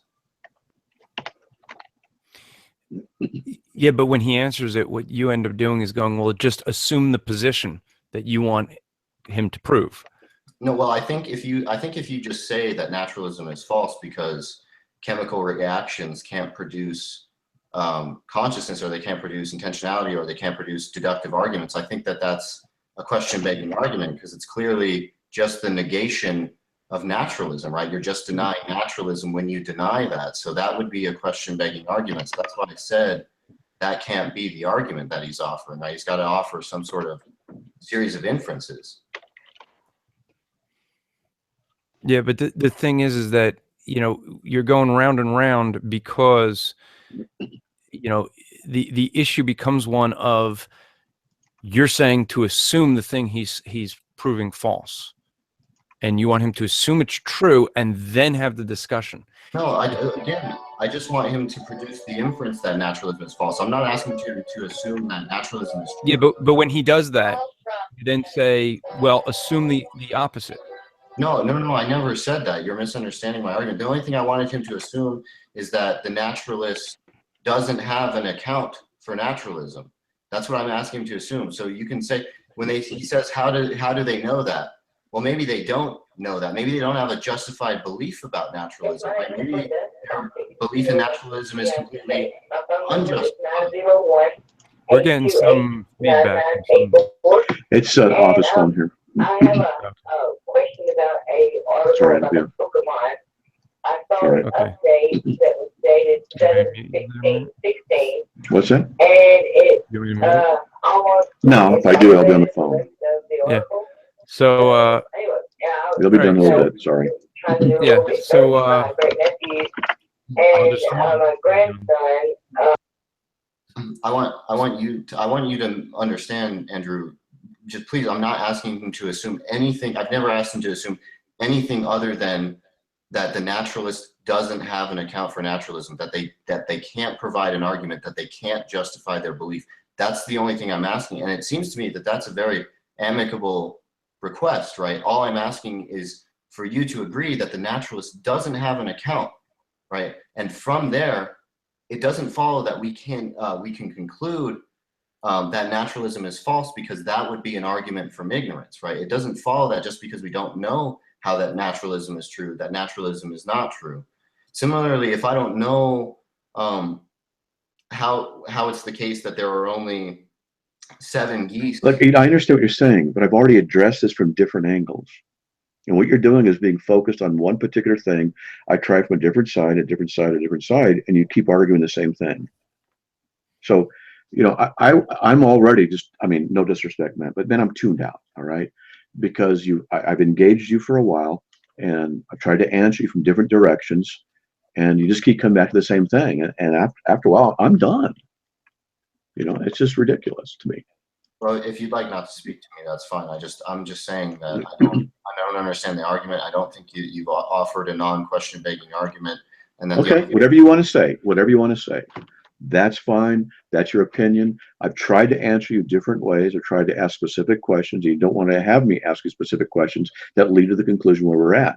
There are different areas. You have to appeal in the brain. The physical brain's got to appeal to something outside of itself for verification. The necessity of the laws of logic that appeal outside have to be transcendent and not dependent upon those minds. That is another form of refutation of the idea of naturalism, which negates the idea of transcendentals in that sense, which are universal abstractions. But I can say this stuff, and you say, well, the proposition, blah, blah, blah. It's like you're ignoring what I'm saying. And I just tune out after a while. And here we go again. You're going to do it again. It just seems like those are assertions. It doesn't seem like I'm done. All right, I'm done. Okay. So, and I think that the thing here is when someone gives an answer, you have to accept the answer. Not if it's not the answer you want, you can't say, well, let's just assume this. Well, why do we have to assume that if that's already been proven? So that's the thing. We'll move on, but I know you come in often. It's not that we don't want you to come in, but I do want you to at least think through what's being said and not just try to go down a route, because if I can give you a scenario where I say, well, assume this, and therefore you only have one thing to choose from. I can hear you. And the reality is you have to be able to just to be able to understand what someone's saying. So with that, what about her dad? So I don't know who in here else has a question. I think, John, you had son, you were saying. I just can't find where you are. Here we go. I'm going to add you to the broadcast. So you were commenting in the chat. Why don't you, I don't know if you have anything that you want to share. No, I was just making a point with Realistic Nihilist, and I don't want him back in the conversation again, but he is basically, it seemed to me that he was just arguing for the sake of arguing. And that's something I've seen a lot of atheists do a lot. So, but that's him. Okay. Okay. Well, hold on, because you came in on a different device. So I got to do some things here to get you added in. All right. So Joseph, go ahead. You're set. Oh, okay. Thank you. Hi, Matt. We've actually talked before. I am what's called a logical empiricist. And so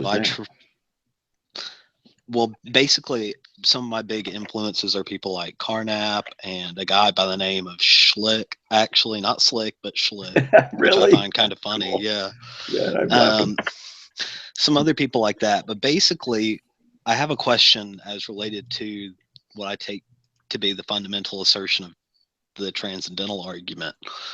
For me, it seems that we can account for logic in terms of just saying that it's a series or a set of analytic propositions. And so what I mean by that is that they're true in virtue of the terms in which we use in those propositions.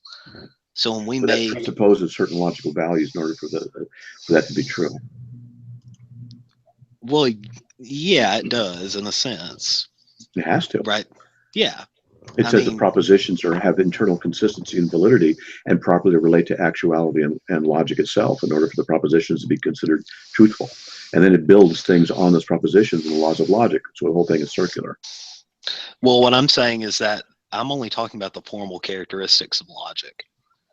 So it seems to me that the question of the formal characteristics of logic don't actually demand an ontology. And what I mean by that is that they don't have a nature or essence to them. They're just linguistic expressions. But a linguistic expression does have an essence. It's an abstraction. Okay, so you're saying that propositions are actual things existing in some world? I don't know. I'm not sure how to say that, except to say that a proposition is an abstraction. Isn't that correct?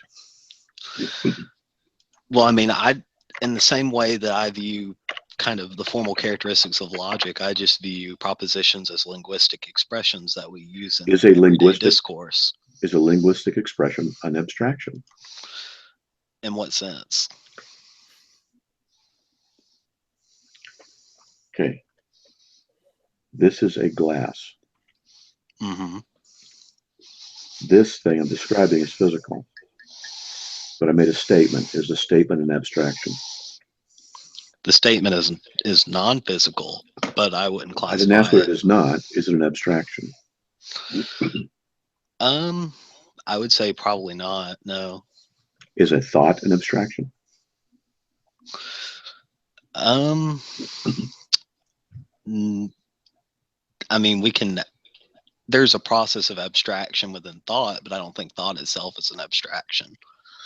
I'm a type physicalist when it comes to mind, so I think that mental states are wholly reducible to physical states. Okay. An abstraction is a quality dealing with the ideas. It's of the mind by definition. So for you to say an abstraction is not of the mind and not of the mind or whatever is to contradict yourself. It's to contradict what it actually is. I'm just asking: is a thought, a statement, is an abstraction? Is a verbalized abstraction correct? In the sense that I think you're talking about, yeah, it is. So is logic a process of the mind? Logic? No, I don't think logic is a process of the mind. What is it a process of? I don't think logic is a process of anything, really. Logic is not a process? So if A equals B and B equals C, then A equals C, that's not a process? No, that's just an analytic proposition, right? That's the it's a series of propositions. That's the transitivity of identity. Okay. I'm not sure what you mean by the whatever that is, sorry. I'm not familiar with the term, so I can't really respond. Maybe you have to define what it is, explain what that is. Yeah, well, the transitivity of identity just means that if A equals B and B equals C, then A equals C. It just means that identity applies across propositions, basically. So in other words, you're presupposing the law of identity in order to have this. Yes. It is a subset of the law of identity. Okay. So then that's why some philosophers think everything is a subset of the law of identity. It's this kind of a thing. And so how do you account for the law of identity? Well, I don't think, and this kind of goes back to what I said when I said I don't think logic demands an ontology. I don't think that I didn't ask if it does or does not. How about this? Can you do it? What do you mean, can I do it? Why does the law of identity, which wherever you are, and you recognize it and I recognize it, but our brains are different. Mm-hmm. Why do we both recognize something that is not dependent upon us? Well, it's because it's a foundational aspect of language use. That's how. How do you know that? Because every rule in any formal language or any ordinary use language like English or German or Japanese or whatever presuppose a certain structure and presuppose certain rules. And part of those rules would be, say, the laws of logic, like the law of identity. And so the laws of logic are not abstractions or not of the mind? No, I don't believe so. Why do you not believe so? Since They are abstractions by definition. They're rules. Well, I mean, I believe they're generalized laws of grammar, essentially. Okay, so you would presuppose a law of identity to even use the word grammar. Yeah, well, I mean, we're talking in the most formal, general, abstract way. So I think when we talk about...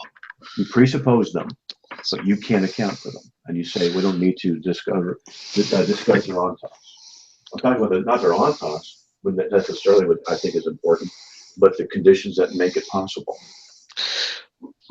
Why is it, for example, you're where you are, wherever you are in the country, and I'm here. We both can recognize something that's not dependent upon ourselves. That means that the law of identity is independent of us. Well, I see it in the same way as I see asking the question to give an account of the law of identity as a similar question to, can you give an account of language? And so yeah, I can. I think the same account can be given. It's just given in a more abstract, general way, because the laws of logic are the more abstract, general rules of linguistic utterance. No, the language is built upon the laws of logic. If it's not, the laws of logic are not necessarily a priori, then blue sleeps faster than Wednesday. Nothing can be known. I mean, I agree the laws of logic are a priori. Like, you won't have a disagreement with me there. And is logic a process of the mind?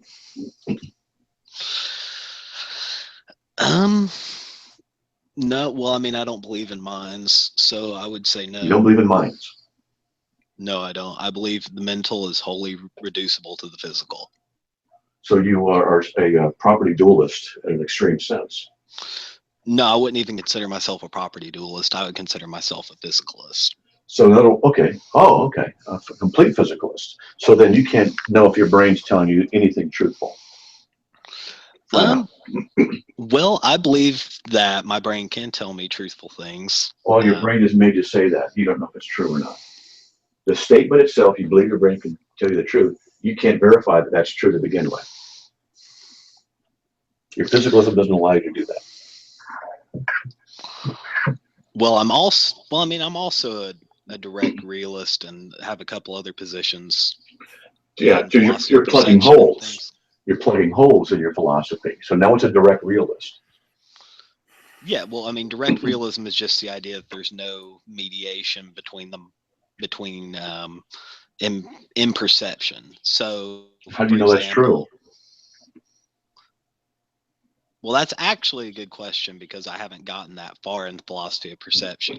That's just the position that I hold intuitively. But you have to presuppose the laws of logic, and you even should consider these things as options. Yes, I would agree with that. So you presuppose the transcendental nature of these laws of logic. I wouldn't say they're transcendental. I would say they're transcendental in the same sense that language is transcendental. Transcendental in the sense that I'm using it means that they're not dependent upon you or me or space or time. Because that would mean that they're properties of the physical realm. But then you can't, as a physicalist, have transcendentals. So you have to define them as not being transcendental. But the fact is that they're not dependent upon space and time, because they are always true everywhere. You can jump into the fallacy of induction here, but we can talk about that. But they seem to be, and that's certainly the case, that they are always true everywhere we go. We don't know of any other circumstance by which they can be said to not be true. And if we're to presuppose that they might not be true everywhere, then we can't trust anything that we say or do. And our discussions are meaningless. Well, I mean, I think at this point, maybe we're kind of hitting the bedrock of this discussion. Exactly. And the problem is that you don't want to recognize that the mind-body distinction and the issue of the mind existing beyond what the physical that's a problem in your philosophical worldview. You have to presuppose it. You don't know if it's true or not. And since your position necessitates a physicalistic issue, a philosophical position, it necessitates that you can't trust your brain telling you the truth. And so you're trying to have to plug the holes in this position by assuming other things, but you can't validate are even true. Well, I mean, I think I have good reason for believing physicalism is true, but why? Why? Give me a good reason. Give me a good reason. Okay. So on the logical empiricist view, there's this thing What is called that? there's Sorry. well, Okay, no, go ahead. I know. But there's this thing called the verification criterion of meaning. Okay. And the verification criterion of meaning says that In propositions are meaning or of meaning? I'm Of not trying to meaning. interrupt you. Of meaning. Sorry. Okay, go ahead. Sorry. It's fine. Of meaning. And what that means is that propositions are of two sorts to be meaningful. There are analytic propositions, which we've already discussed, those that are true in virtue of the terms or characters used. And then there are synthetic propositions, propositions which are true in virtue of being empirically investigatable or empirically verifiable through observation or through experiment or whatever other mode of empirical verifiability we have available to us. But how do you verify that empirically that system based on empiricism is empirically true without begging the question? Well, the common response is that it's analytically the case. So Beg the question analytically because you have to presuppose certain analytical truths in order to have analysis. So you guys are stuck in the same cycle.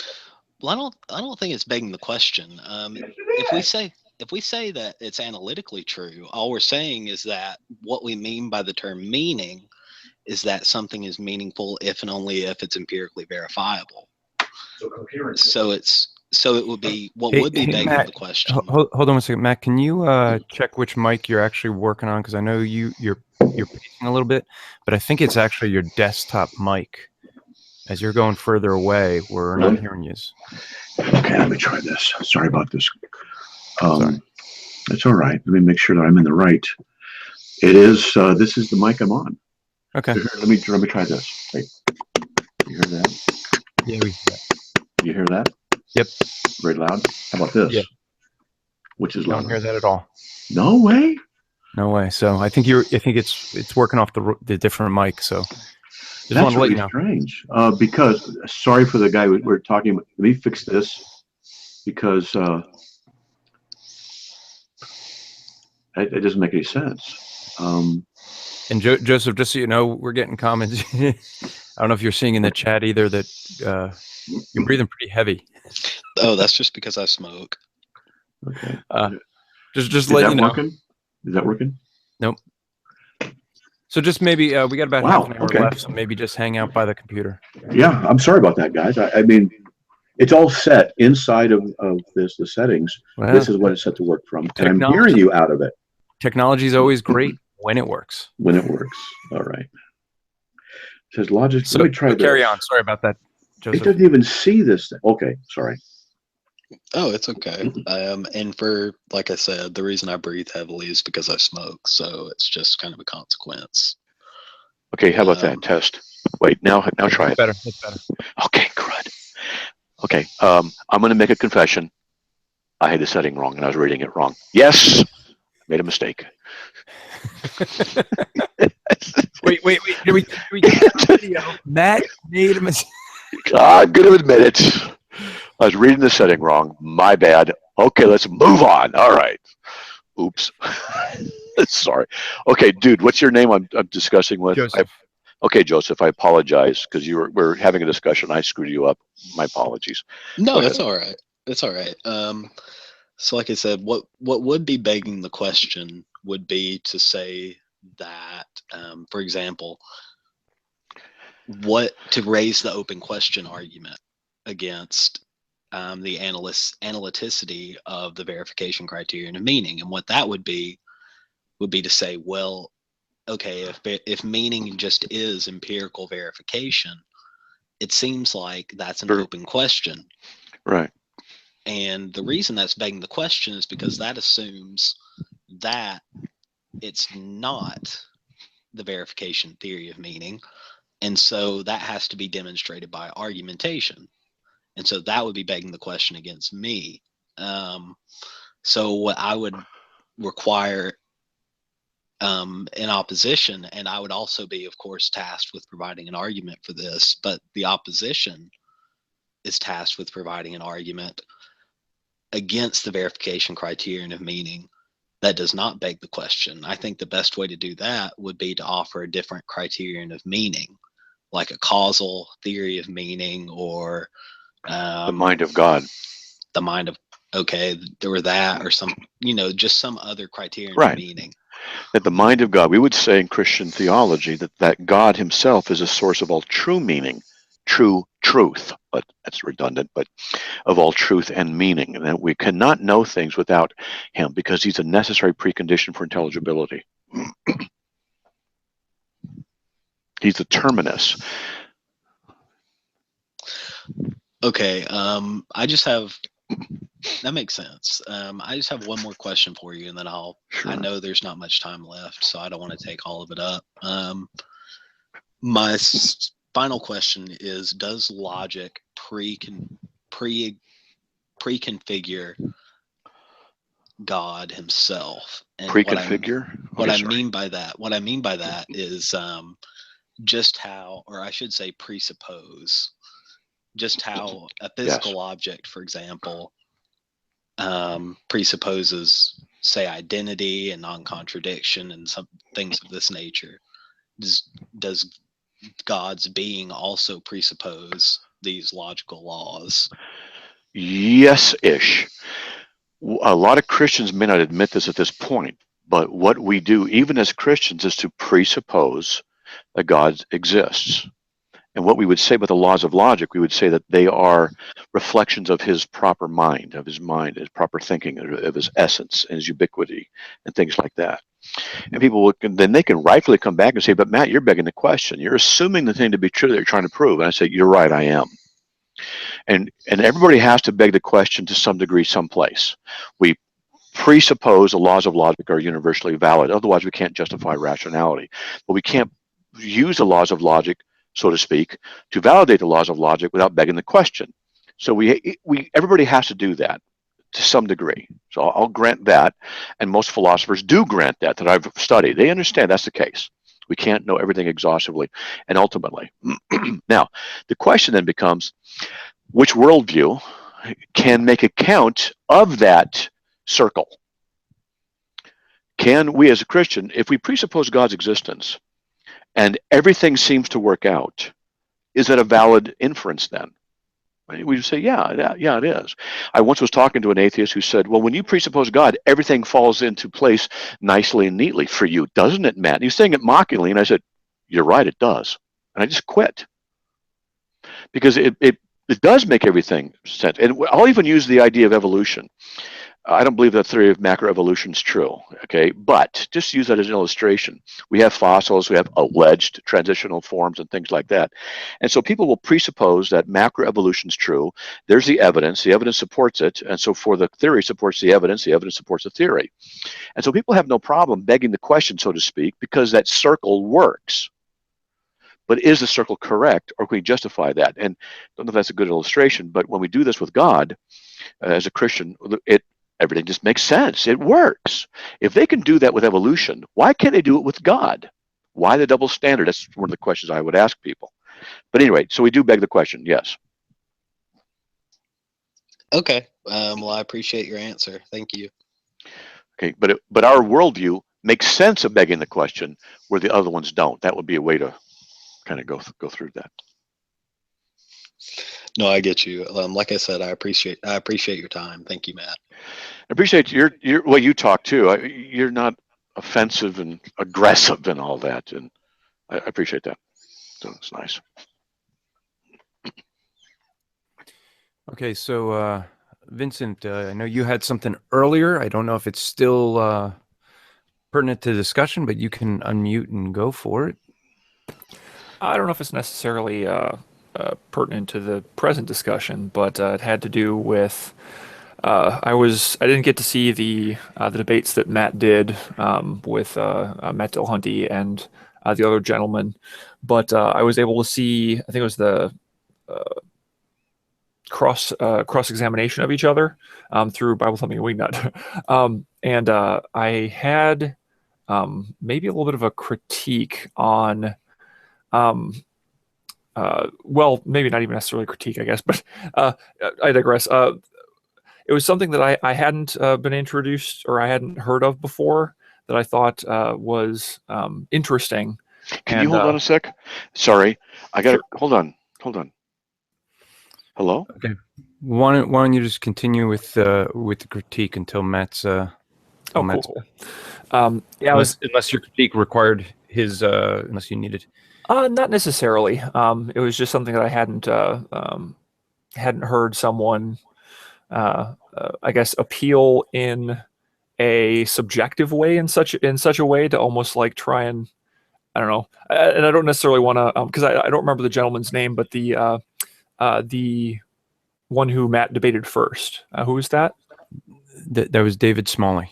David Smalley. Okay. So Mr. Smalley, when he was using the veil of ignorance, I think it was something that Matt had not questioned Mr. Smalley about at first, and he kind of like let that slide.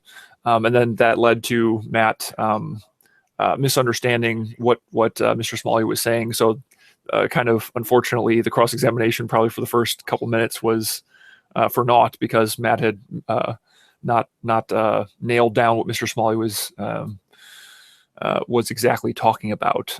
But it was an interesting take on being subjective, I thought, because he was saying that, okay, well, if you put up a veil of ignorance and you look at a situation and you don't know who you are in that situation, then you'll be able to make a moral judgment or a moral, something that would be morally right. The issue is, well, if you run into someone who enjoys being raped or enjoys whatever, the interaction between the two individuals that you're putting up the veil of ignorance for. Yeah, well, let me give you the example that I gave to someone that night that was trying to argue for that. If you look at the Mayan people, the Mayans believed that beheading if you were a great warrior, you were beheaded because that took you to an afterlife. And so they didn't see beheading someone as a bad thing. So you apply the veil of ignorance to someone like that, we would say beheading someone is a bad thing. They see it as an honor. And so this whole veil of ignorance, it cannot be universal, which is the problem. And this is the whole thing they're trying to argue, is that this is what provides a mechanism for determining a universal morality. But it's not universal. It's universal to people that agree with them. Yeah, that's pretty much, well, kind of what I was saying. I was getting into the subjectivity of it, where it's like, okay, well, it's up to the individual. Or, again, if you want to look at it as on a societal scale, like you were saying with the Mayans, whatever the Mayan culture or United States culture, have determined is, this, that, or the other thing about whatever that veil of ignorance is up examining. It doesn't get you anywhere further than, again, just subjectivity. Yeah, I mean, this is the problem with that I found with the veil of ignorance. I mean, when I said it to the one atheist and I took up the Mayans, Matt and I were able to go this past April to the Mayan ruins and actually see them and see that this is, for the Mayans, beheading is an honor.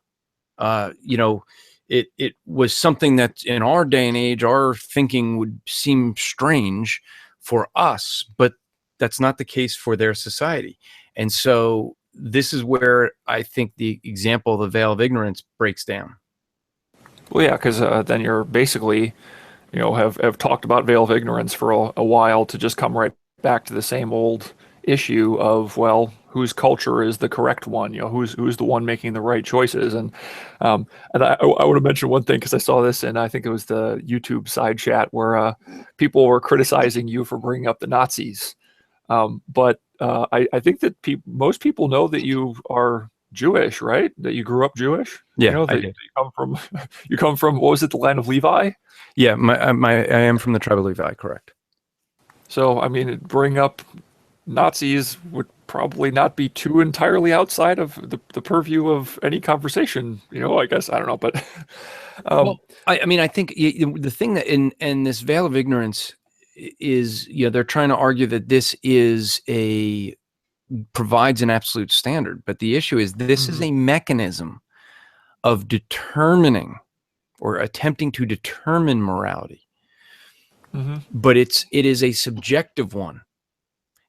So for folks who are not familiar with this or maybe didn't hear the debate, this veil of ignorance is this idea that's secular humanists came up recently. And the argument is if you're either you're a Nazi or you're a Jewish person, and you don't know which one you're going to be. So when you determine what is right, it's based on not knowing which side of the equation you're going to be. So you have to assume that you're on either side or both sides, and then determine right and wrong based on that.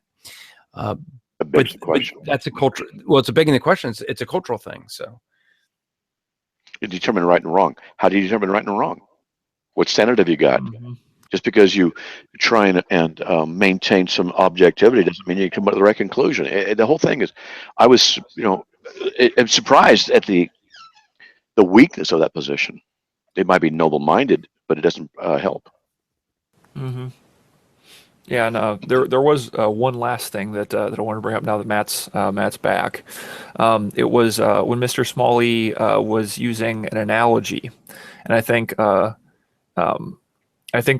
it was a little. I don't think that it was very. I don't know exactly how to put it. I don't think that it accurately represented your position. So it was I guess in some kind of odd way a little bit of a straw man, especially given the nature of the debate from what I understood it to be. Because again, I just so you know, if you didn't hear before, I only heard the cross-examination. I didn't actually watch the entire debate, but he used an analogy of being on a plane, and like both of the pilots are incapacitated. And there are two people, one person pops up and goes, "Oh my gosh, is there someone who knows how to fly this thing?" There are two people who, stand up and start talking. One of them that says, "Well, I took a class somewhere and whatnot.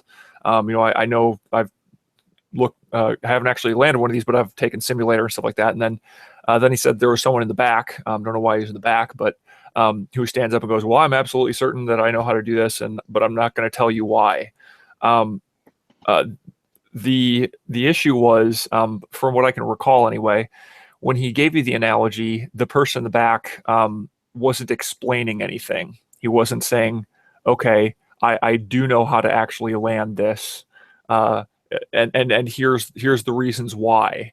From what I understand, it was kind of more of a moral discussion or moral debate.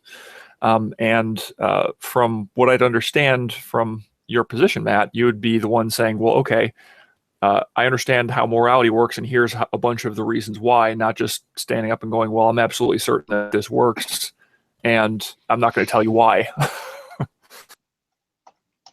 I didn't think his analogy was very good at that point, and not to make excuses, but just inform.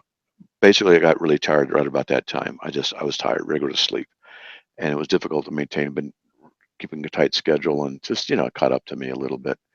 So that was about the time when he started getting into this philosophical thing, veil of ignorance and stuff like that. I'm thinking, this is so ridiculous. I can see right through it, and sometimes you just get tired of dealing with things that just don't make sense in the long run. But nevertheless, yeah, with that, I gave him an answer, and I don't remember how it went at that point, but I just don't remember how it went. Sorry. That's okay. Well, what I'd say is I think that you had kind of rightly assumed, because the analogy would actually be more fitting for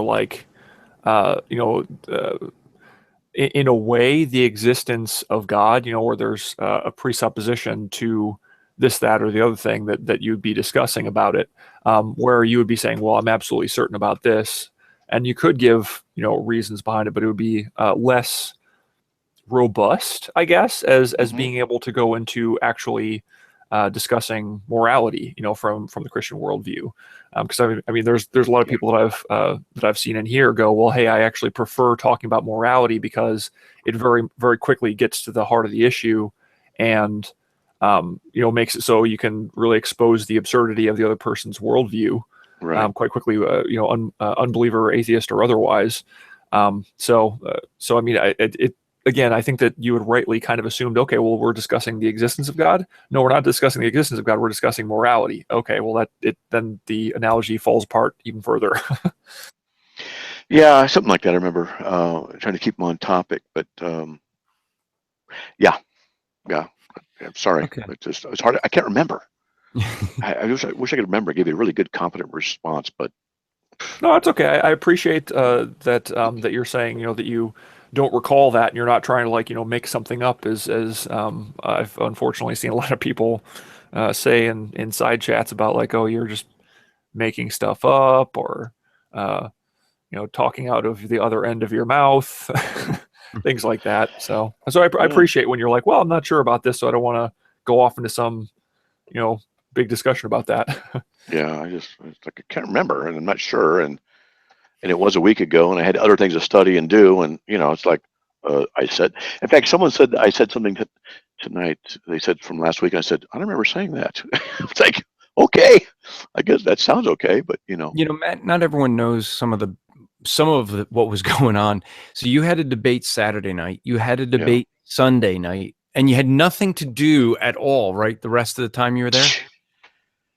Oh, and I also had to speak on Sunday at a church for a couple of hours, and yeah. So you spoke. You were set up to speak for an apologetics group at a church on Sunday, right, which was supposed to actually be Monday, but you supposed to be Monday, then you moved it to Sunday, right? And you were also filming a documentary at the same time. Yeah. So you were a tad bit busy and stretched. So plus I only had like 4 or 5 days to prep for both debates, which is it's not what you want to do. It's just not what you want to do. You want to do it more. So we're going to add probably one of the better dressed people in these hangouts that we've had. Wyatt, I'll let you unmute yourself, and he came dressed just for you, Matt. Really? No, actually, I came straight from church, so I was like debating. Okay, watch the debate between Trump and Hillary. Matt Slick. Well, I kind of figured you must be a Christian, because who else would be in a tie on a Sunday night? Yeah. You clearly must be a fundamentalist Baptist. You assumed correctly, actually. Well, I would assume correctly, because that's how I go dressed to church. Yeah, legalistic church. Yeah, Matt prefers a tuxedo when he goes to church. Yeah, right. I prefer t-shirt. So Wyatt, you had a question earlier. I know that was about half an hour ago, but go for it. Oh yeah. I just want to say hi to Matt and ask him where his debate is on YouTube. Is the debate between Matt Dillahunty and you on YouTube or something? It is. I don't know where. So I need to find out so I can link them. Yeah, if you go, let's see, I think it is, I'm going to check right now if it's in Bible Thumping Wingnut, but you can go on my wall and get it. I think you can also go to Matt Slick Live and get it there. And I believe it's in Bible Thumping Wingnut. But what you want to be looking for is and Matt, correct me if I get this wrong, it's Bible and Beer Consortium, right? Right. Is the name Bible of the group. and Beer? Yep. Bible and Beer Consortium. So this is a group. And Matt and I were talking about this before we went on, and since you said you're from a fundamentalist Baptist background, you'll appreciate this better than Matt would. I actually kind of had a struggle when I realized that these debates were in a bar. Yeah, I like it.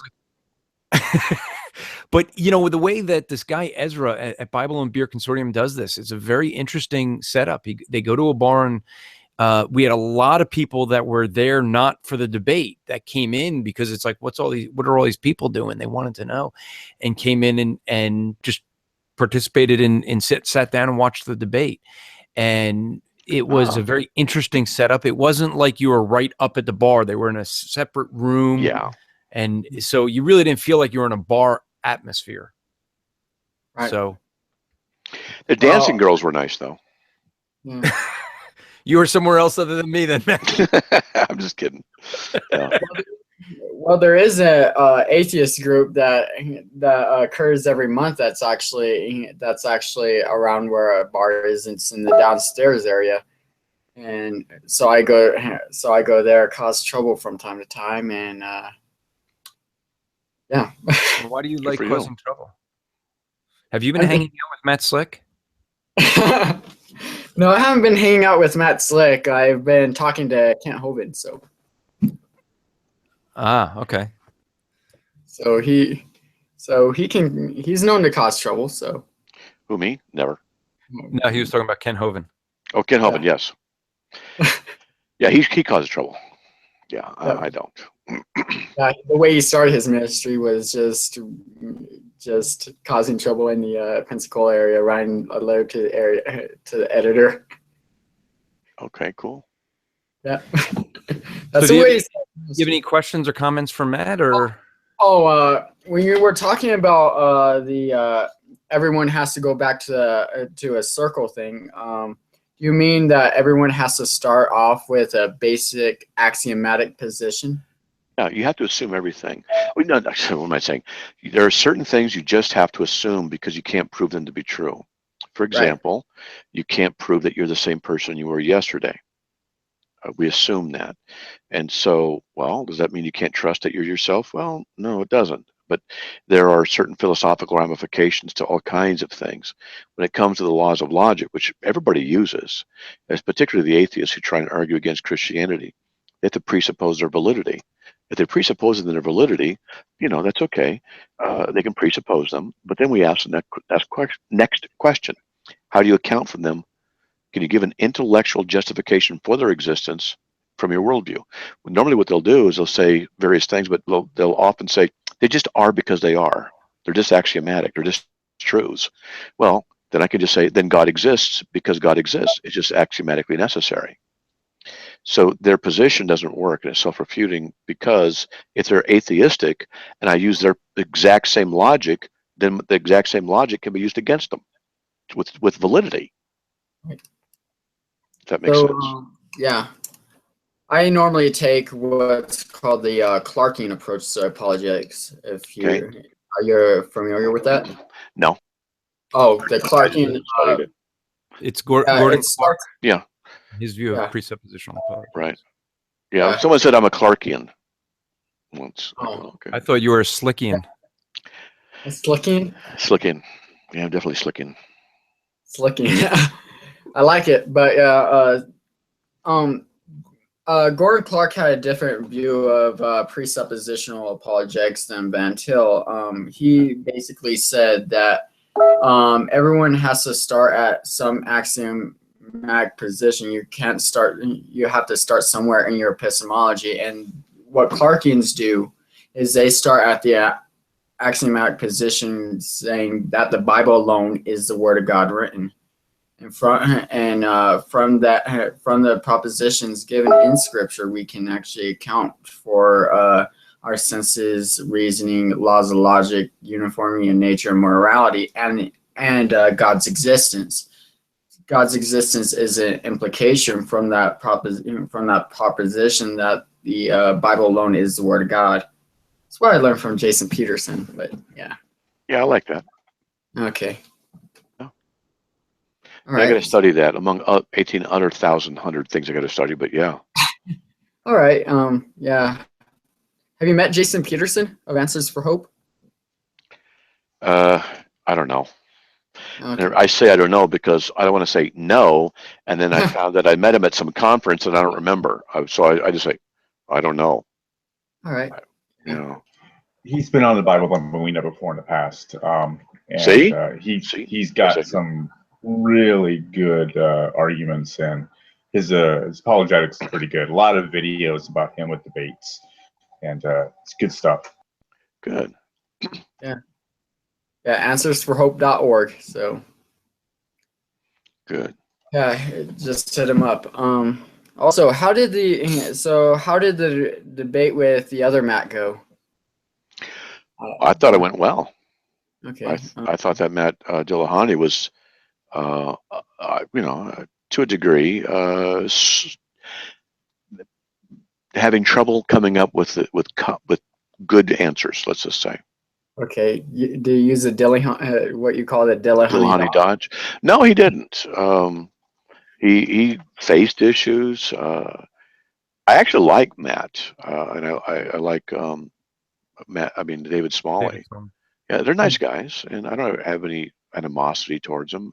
They're nice guys, and I didn't think that Matt at all dodged anything. I mean, not anything normal, just conversation. But I was going to say that I was pleasantly surprised. I forgot the exact particular, but I was pleasantly surprised during a cross-exam period that he didn't waste time playing a certain kind of a word game that a lot of atheists do. And I was really pleased with that. I thought, that's excellent. Let's just get on to the real discussion. And so, I said that during the debate. I remember, giving him kudos for that. Right. Yeah, and again, it's the difference with this debate and others, and why he couldn't do a Dillahunty Hudge was because he had the affirmative.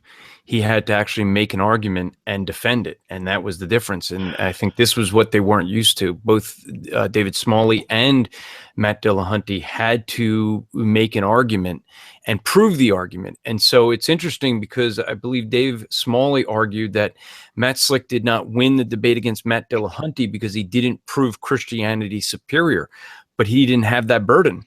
The debate was, is secular humanism superior to Christianity? That was the argument that had to be made. And so this was, I think, a problem that they didn't quite understand, is that Matt didn't have to prove that Christianity was superior. That wasn't the debate. But I did. Yes. But I did, because in my opening statement, I showed how secular humanism was self-refuting, and I also showed how Christianity answers the things that secular humanism cannot. I did show that it is superior.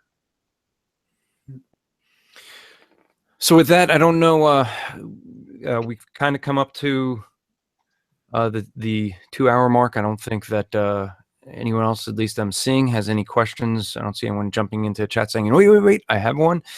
So, yeah. So Cody did. Okay. Well, Cody, then go ahead. Why don't you unmute yourself and go for it? Oh, I was answering Vincent. Sorry. Oh, okay. But I did actually have a question for you, Andrew. Well, that's too bad. So we're going to close. Oh, sorry. Oh, you want to go ahead? Yeah, I was just kind of like joking. Okay, cool. Sorry, I missed that. I was watching a video last night, and it was, I don't know who it was. Somebody posted it, but it was a guy talking to other Jews in Israel, ethnic Jews, talking about he was basically kind of going through the gospel presentation with them, saying it was all in Hebrew, and they were talking. He was telling them something about Isaiah 53 being hidden from the Tanakh, and which of course references all of the societal rejections of the Messiah. And I just wanted to know your take on that. I figured you were aware. Well, what you're referring to is the fact that Isaiah 53, which was written about 750 BC, is a very clear prediction of the crucifixion of Jesus Christ. And it is something that is so clear that if you ask for the rabbinical understanding of it, they'll say that Isaiah 53 applies to the nation of Israel. But if you read through that can't apply to a nation. It's referring to an individual. But it is something that is, if they're trying to say it's hidden, it's not that it's hidden. It's in what we would call the Torah, in what we call the Old Testament, but in the book of, in Judaism, they'd say the writings, which would include, all the prophets. Well, when you have in a synagogue, you will read through all of the Torah, the first 5 books of Moses, every year. You'll have a reading. Then you have what's called Haftorah, after Torah, all the books after the law, and you will go through them throughout the year. And so you're basically getting through the entire Old Testament once a year, with the exception of Isaiah 53. Isaiah 53 is not read in at least most synagogues. And there's much written in the Talmud to try to argue that Isaiah 53 was not a reference to Christ. And I think that the reason that so many want to avoid it is because it is such a clear description of Christ. Actually, I have a friend who, what he does is when people say that the Bible's not reliable, he has Isaiah 53 written out without putting any verse numbers, without putting any chapter or book. And he has it on a big cardboard, and he just asks people to read it. And he says, who is this talking about? And without question, everyone always says, it's speaking of Jesus Christ. And he says, are you sure? And they said, absolutely. And then he'll say that this is Isaiah 53 written 750 BC. You just confirmed that prophecy is one of the ways of knowing the Bible is reliable. And so that's a thing that he ends up doing. Yeah, I just thought that was interesting. I'd never heard that, and it's like these people he was talking to there in Jerusalem, they'd never heard it either, and they were open to hearing that. It was pretty interesting. Keep in mind that most Jewish people, even those that live in Israel, are Jewish, cultural Jewish. Much like you have many Muslims that are culturally Muslim, or Roman Catholics that are culturally Catholic, but they don't really believe, they don't really practice, and they're definitely not following. Right. Yeah. I heard that most ethnic Jews are atheists for the most part. Yeah, most of them would be either atheists, practicing atheists, or secular humanists. Yep. Cool. Thanks. So with that, we're going to close out. I want to encourage you, if you guys did watch the debate, if you enjoyed the debate, I would encourage you to go to carm.org, find the donate button, hit that, and start supporting. These are some of the things that Matt does to, you saw the debates, or if you didn't, you can go watch the debates, and you get to see just the tip of the iceberg of Matt's study. And what you end up seeing there is really just, and this was a condensed prep because, as Matt said, he was real busy. But what you end up seeing is hours and hours and hours of work put into where you just get to see it in 2 or 3 hours of a debate where he's speaking half that time, but you don't get to see all of the prep. Well, that's one of the things that Bible Thumping Wingnut is trying to correct. There's going to be a documentary coming out about kind of the behind the scenes of what it's like for Matt, what he does in his study, and what he was going through. So some of the prep stuff. So be looking forward to that. I hear that may be unveiled sometime in December. And so be looking for that. I will let you know that there will be an after show that will be on the same Bible Thumping Wingnut channel. It's hosted by the guys at Council for Google+. We will have that link shortly. If you're watching, either watching on this video, watching or listening in Mixler, or if you're in the chat here, John will drop that in hopefully shortly. And shortly after, maybe we go off air, and then we'll be able to drop those links in places. So be looking for that. This is a Bible Thumping Wingnut. It's a ministry of striving for eternity, but I encourage you to go to BibleThumpingWingnut.com to find out all the podcasts. There's several podcasts you can get on your podcast, was it Downcastor they call them, I think, or whatever your podcast app is. Go to Bible Thumping Wingnut. You can find out all of the different podcasts. You're also welcome to join the Bible Thumping Wingnut group on Facebook.